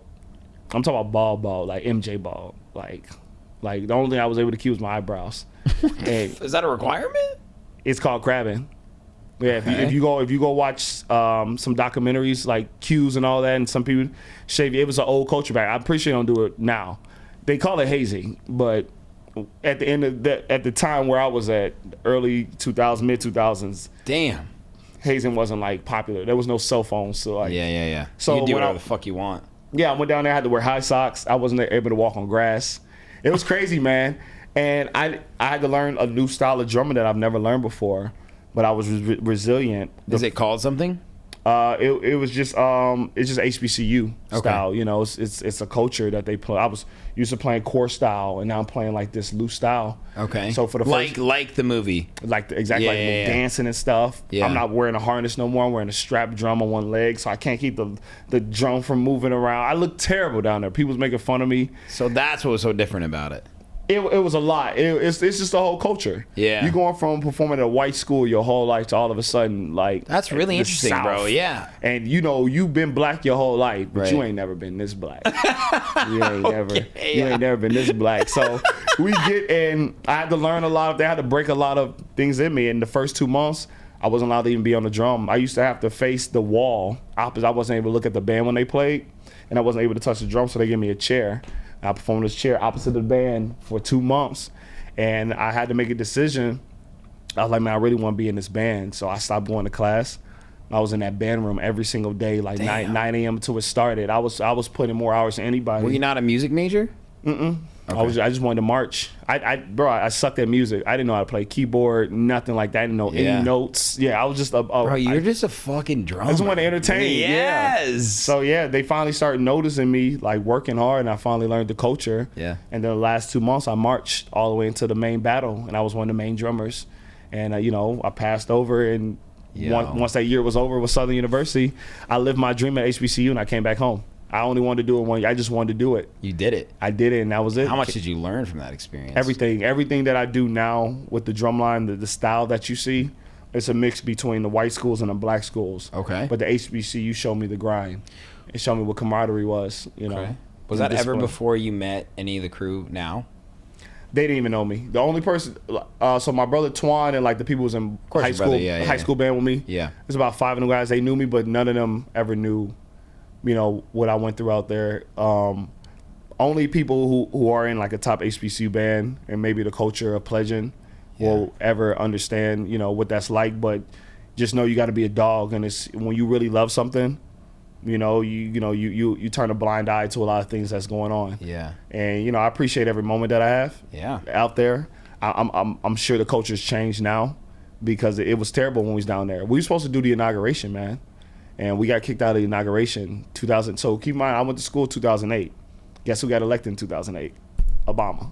Yeah. And I went to a black school, the black school. So Southern University is the #1 show style school shown on TV. Like, they were known. And because of hazing, they kicked us out of the inauguration. They got a whole little HBO like little special about it. I'll text it to you. Yeah. It was wild times, man. Yeah, it's wild. I went to it was like the wild. And you were in the heat of that. I was in the heat of that. Yeah, and keep in mind, I'm coming from the north. Yeah, bro. Everybody that's down there knew what they were getting into. I did. You had no idea. I didn't even know what hazing was. You drove down with your fucking parents. Listen, I thought I was going to be in the band freshman year, cute with earrings and pull all the girls and be like kicking it. I was bald headed with glasses and I was suffering, but I wanted to be in this band so bad. See, people don't understand when you love something so much. Yeah. Like, you gonna grind for it. You a soldier for it. And I passed and I did all the duties needed to do to make it and perform on that drum, and it's the biggest accomplishment I ever had. But because of that, nothing I ever do is hard no more. Yeah. Nothing is hard. Like, even when I work with like big a-holes or like it's stressful, it'll never be as hard as that. I mean, I went through pledgeship too. It was 22 weeks long. It wasn't, musical related, but like. Yeah, but you get it. You understand. I did, and I was the number yourself 2. To something. I was the number 2 voted fucking pledge pin, bro. Ooh, what'd you pledge? I pledged a fraternity called Alpha Tau Omega, right? Okay. And it was actually a fraternity that wasn't on campus when I pledged it. Sounds dangerous. It was, and I just so I went to this frat. Mm-hmm. They were off campus. I didn't know they were going to go back on campus, but I had a really good connection with a lot of guys I talked to. Mm-hmm. Right. Then we moved into the house that we used to live into, and I had to continue to pledge. So I was living in the house as a pledge. That's different. It was different. You must have really wanted to be a part of this. I did. What was the benefits? The benefits were honestly turning me into a fucking man. I feel that. Quickly. Looking for that brotherhood. Mm-hmm. I mean, some of the friends that I made there, like, still very good friends, and like, we went through some shit together, man. Mm-hmm. You know what I mean? And, like, I think about it pretty frequently because there were some days there where I was like, what the fuck am I doing? Exactly. Of course, right? But there's something bigger. There's a bigger picture that, like, sometimes isn't. I was lucky that there was, like, pledge masters. I was lucky. There was a guy who was a really good visionary. Mm-hmm. He actually has been on this podcast before. I gotta watch that now. A long time ago. Mm-hmm. He went on to build. He went on to join a really cool business and build up his own name and stuff. He lives in New York City as well. He's a great guy. His name is Bobby. But like, he was sort of like talking about like the bigger picture, like what this is all about. Yeah. Like, it's not just about these little things that you're concerned about. Like, it's about the bigger picture at hand, about helping each other get through tough times. Yeah. And camaraderie, right? And I'm glad y'all could be friends. I don't like any of the upperclassmen. I'm sure, like, I just want them, if they're ever listening to this podcast, like, I don't like any of you. That's why I haven't talked to any of you or responded to any messages or anything like that. Like, oh, they've been hitting you up, dude. I'm the man. I know you are. I know they are, but I'm the only one from that school that still There's a couple of them, but that's actually so like they got still drumming, and they went through the whole thing. Like They I looking for don't, clout. yeah, I don't like y'all. My Pledge brothers, those are my boys. But for Pledge the brothers for sure. Yeah, but for the ones who made me go The through, older guys, I agree. Yeah, I don't for like sure. any of you all. I don't want to be your friends. Well, and or talk to them. That's funny because I'm very revengeful in my heart. I'm still mad at y'all. I started DJing, right? Like in college, when like a lot of these people actually didn't believe in me. Mm-hmm. You know, they thought I was stupid. Yeah. And I thought, am I stupid for doing this, right? All these people doubt me, right? Because there was more people that were definitely doubting me than were saying that this is cool you were doing. Oh, hell yeah. Right? And that's what actually made me stronger. That's what you need. You need a chip on your shoulder. I don't give a fuck who Everybody you are. can't give you flowers all day. It's the ones, and you make an excellent point, it's the ones that really doubted us or the ones who put us through the tough times that They made go us, out of their way to doubt you. Yeah, because and especially being from this city, like that Jordan mentality, then growing up in like Kobe fans, you had this mentality to be. They were all Chicago guys. To be the best, you know, and to show people that you're worth more. Yeah. And then it's like when you make them, it's like, you know, F them. It's like that's. I'm at the age now where like I don't care what nobody thinks.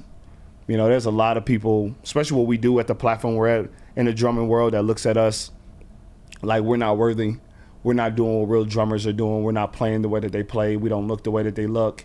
And every time that I see a bad comment or every time somebody hate on it, bro, I just love it because you keeping us relevant and you showing us that you know who we are. Yeah. Right? Because I don't know you, right? And you have this hate in your heart for us and some type of spite for no reason. When these are people, if you knew our story, the people I'm putting on and the places that we're going and the histories of the people, like that's what matters. Like giving drummers a platform to be full-time drummers, to get paid to play and to be on stages that you can never imagine. So if you hate on that, like I just tell y'all, like I always say, like I appreciate it. Keep the bad comments coming. Sick, bro. Yeah, especially if you're not gonna drop your address. I don't care about no. Hey, listen. I tell them, just if you really hate us so much, drop your address. Then I'll take you serious, you know, bro. or tell me to our face. But if it's just these Twitter fingers, I appreciate every moment of it, man. Like it don't hurt me at all because my wife is comfortable, my daughter is fed. Yeah. And then I'm sitting here in the penthouse suite right now. Let's go. Sherman in the booth, Let's man, go, with the polar bear out front for the carpet. I brought 100-bottle whiskey just to see a whiskey bar of $3,000 whiskey. Oh my God, this fucking guy. I didn't see nothing. I didn't see no silver spoons. Everything was gold. It's the first person I came to with gold. It was not brass, gold. I was like, okay, I made it. Bro, welcome to episode 240 of Sherman in the Booth, baby. Hey. I appreciate you being so vulnerable tonight. Hell yeah, dog. And being so honest. Hell yeah. And just being a real one, bro. Like, I mean, we said it multiple times, but real recognize real. And I think it's really cool connecting with people like you who aren't just like a DJ necessarily, right? Like you're a multifaceted guy that's trying to give back to the community within your community. And you have a story to tell, bro. I would say this. I'm not trying to give back to the community. I'm just trying to give back. The drummer community. I'm just trying to get, not even them. Yeah? I'm trying to help my people. Okay. And my crew. I love that. If you and my family and you are in the Pack or the House of Wolves, that's what I care about. If you are outside of that and I don't know you. Yeah. If you hit me up and you want to do work together, like I just met the Seahawks drumline people. Now they're my friends. Yeah. But if I don't know you, no, I'm not trying to do anything for drummers except for the drummers that I know. I can't get lost in the mission that I promised everybody from the moment that they started with me to put them in better places, you know. And anybody who ever wants to join us, I give you the same love and appreciation. But yeah, I just want everybody to know, no, I'm not in this for the drumming community. I'm in this for my people and for the people who got that wolf tatted on them. Yo. That's what means everything to me. Do you guys actually have a wolf tatted on you? Yeah, bro. What you talking about? I'm committed. Everybody's got that wolf. They either got wolves or they got slashes, and the ones who don't got tattoos, they at least got the necklace and the chain. Yo. Yeah, because some people don't like tattoos. Okay, so you No, this is a fraternity. They're your ride or die. Oh, hell yeah. So it's when you want to be packed, it's a process. You have to go through all these steps, and then you got to go through all this training, and then we have a ceremony. Your frat experience did Yeah, Oh no, that's why I definitely took away from it. But we don't beat anybody. Sister, there's no wood. It's 2024. It's camaraderie, it's brotherhood, right? Yeah. So everybody that comes around, like, you got to just go through all like these different performances. But keep in mind, it's cutthroat, it's militant. I don't play around. Fuck yeah. It's very yes sir when we come in the door. Okay. It's discipline when we walk up in there. Like that. Look everybody in the eye when you talk to them. Move it a certain way. If you don't move fast enough, we're gonna do push-ups. Like, we don't mess around. It's still, there's a reason why we are who we are. Let's do some fucking push-ups. Yeah, let's get. I don't mess with no soft men. If you want to come and listen. If y'all want to know about the Pack, ask people who used to be at the Pack and that's not there no more. Everything that they're telling you is true. All right, and then you can go ask the ones that's been around and they'll confirm it. It's tough. It's cutthroat. Okay. It's sometimes it could be some a-holes, man. Like, it's still the showbiz. Yeah, for sure. But if you love what you do and you grind, you don't see no problem. You actually happy when you walk in. People don't have problems when they do their job. You are fucking Michael Jordan of fucking the Pack, bro. Because you know what? Practice is actually supposed to be harder than the game. Oh, it's tough, baby. Right? Yeah, man. By the time they get out on the stage, it's like, oh my God, this is nothing. Come on, man. Right? All these nowadays, it only take one 15-second camera video to change your life for the good or the bad. It's true. It's true. You gotta be on point. And you know, and the new people who come in, they understand. I got a new class coming in, and they are amazing. And it is, every class is not as tough because the people before take care of you. Yeah. And they teach you what you need to do to learn. Yeah. Which is beautiful. Yeah. And now they get to move forward in the school. We just got the call back. We're doing Bulls open tonight. That's gonna be fire. We're back with them. Yeah. I love the Bulls. Shout out to the Bulls. And we just started working with the Colts, which is crazy. I don't know how that happened. That wasn't in the plan. That was not in the plan. That was not in the plan at all. But and now you're the herd. Shout out to Indiana. Shout out to Indiana. It wasn't so crazy. They were the Colts Drumline for like a couple 10 plus years. Yeah. And I was like, yo, I need to change the name if we're going to do this. And they allowed me to change the name to the herd. Sick. And it's something that we're trying to build into the new spectrum. I'm about to remember this interview and then watch this in like the next 5 to 10 years and watch how I change the culture of the NFL Drumline. Yeah. Go back to this and be like, yeah, he said it. Yeah, we need to change the culture. Perry, I'm not going to lie to you, bro. I was at like a happy hour before this with my day job, and I was like, I gotta go. They go, what are you doing? I go, I gotta go do a podcast interview. And they go, who are you with? And I said, check in 5 years. My man. I literally did, bro, because I believe in you so much. Because I just seeing you online, you do a really good job, by the way, of like portraying who you guys really are on social media, which is a very hard thing to do, especially for creatives. But I mean, especially after sitting here with you today, bro, like. Love that you're ride or die for your crew, by the way. Yeah, it was my people. Because you can only take care of so many people, too, realistically. You can set an example, right? But you don't have to go out of your way to take care of everybody. And I think, especially if you want results. Yeah, you kind of just taught me something, bro. I got to write some shit down. But I think what I admire most about you is just like your genuine passion for like having a fucking blast in like a curated environment that like is organized and like this is how you actually give the best experience. You're an entertainer, bro. That's all I've ever been. You're a fucking performer. You're an entertainer, and like that comes with a regimented lifestyle. Hell yeah, it just does. And I tell everybody, you know, if you want this life, like what they say, you have to have that dog in you. You gotta wake up every day wanting to get it. This is the hardest thing to do, to be an entertainer. Yeah. Most of us probably don't even have insurance. That's what I said earlier. That's what I'm saying, Most of us don't have dental, anything like that. That's another shout out to my wife for working like a normal job. So yeah, thank God. We can get these things, you know, because I'm a man too. Like I'm not going to the hospital until I see, all right, well, this doesn't look right. It's not supposed to be this size. Type of homie ain't been in the doctor in 8 years. Yeah. So like it's understanding, like, man, every day waking up, you gotta love what you do, and you just gotta go get it, man. Like, yeah, listen to the right people. If you got a vision and you got somebody that's just down there, don't understand, you should be talking to those people. Most of the time, I don't even tell people my visions. I just tell them what I'm working on. Okay. And here's the process. I like that. Especially when you love what you're doing so much, you can't paint the picture of what you really want to do. Yeah. Like, you just got to go out and get it. And I got the perfect team that no matter what my ideas are, no matter how crazy, they never going to question it. They just going to say, okay, if that's what I got to do to make it work. Yeah. And that's what you get you around some people that'll take your crazy ass ideas and won't question it unless it's really stupid. Yeah, but yeah, that's who you need. You know, and that's gonna be honest too. Yeah. You know, don't be around nobody that's on your sack. That's why I love that my wife now is in the music. She can give me a fair opinion of what's going on. Is this you? Dog. Yeah, show me what you Order got. in the court. Order in the court. You got some skills? You do it, DJ Kung Fu? No, bro. Kung Fu Dude, DJ Illa style? It is so like drumming is crazy to me because you got to be ambidextrous, right? Like, yes, at some point. you yeah. got to develop the ambidextrous. Yeah. Like, it took me a long time to be able to do this. You know what I mean? Like when people. I learned how to do this in 4th grade by just literally doing this all day, and then it happened. Yeah. What's the difference, right? Yeah. You gotta teach your muscles. You do. You got to teach your muscles. But no, Drumming's not hard, bro. I can make anybody a drummer. That's why I told you earlier. A lot of people weren't. You just gotta want it. It's not hard to say 1, 2, 3, 4.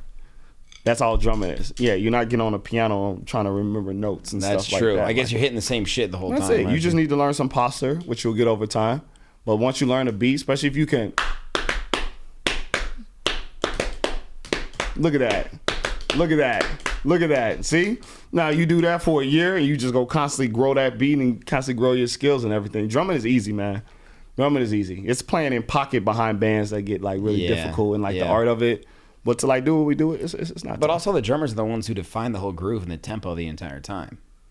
Yeah, if you don't have a bass player, yeah, for the most part. But that's why you True. work to a click track. Same thing when you mix and master. When you blend it and you mix in and you got to go to one track to the other, or you got to play in tempo, right? You got to hit on cue. So that's when you're doing this, you drumming. Yeah, that's true. You on beat 1, 2, 3, 4. Drop the track. Keep it on the tempo. Keep it on the way. That's all. That's why the best DJs are drummers. Trentino, one of my favorite DJs in Chicago. He's a drummer. That's a really fucking good point. Yeah, man. We understand tempo and we locked in, and that's why DJs can become drummers because Beat you also matching is understand. nothing to you guys. No, it's easy. That's why Easiest thing. When I started DJing, that was the easiest thing to me. That's why I was able to get going so fast. I started my first couple years DJing, just doing it for the money, just so I can beat match and stuff, and then talking to CJ Buckets and some of these other guys, they was like, "Hey, man, you got to respect the art, bro. You just button pushing right now," and that's when I really got into the culture. But it was easy because you just like even scratching, Yeah, that's true. Like I learned how to scratch very easy just because the left hand and right hand was doing the same things I was doing on the drumming. Yeah. So if I'm going like that's just that's it. It's just the same. It's the same rhythm, the same patterns. God damn it. Yeah, man. Pick up drumsticks. Now you know. You're a born drummer. You're a born drummer, bro. Let's fucking go, Yeah, bro. man. Dude, this has been such a pleasure having you on. No, this is great, man. I don't even know how to say thank you. Have you had fun? No, I had a great time, man. Thank you for inviting me to this safe ass neighborhood. Like this is amazing. Yeah, I didn't know what to expect and stuff. Well, I was like, this is really nice.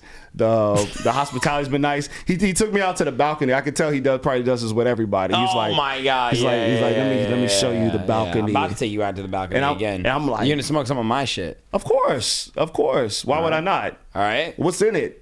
We'll see. Oh my God! Listen, White people shit. Oh, yeah. You know what? That's why I brought my own. Nope. No, I'm not even gonna participate in that. Nope. I'm too old for it. Not gonna do it. No. But I love it, man. Like everything here.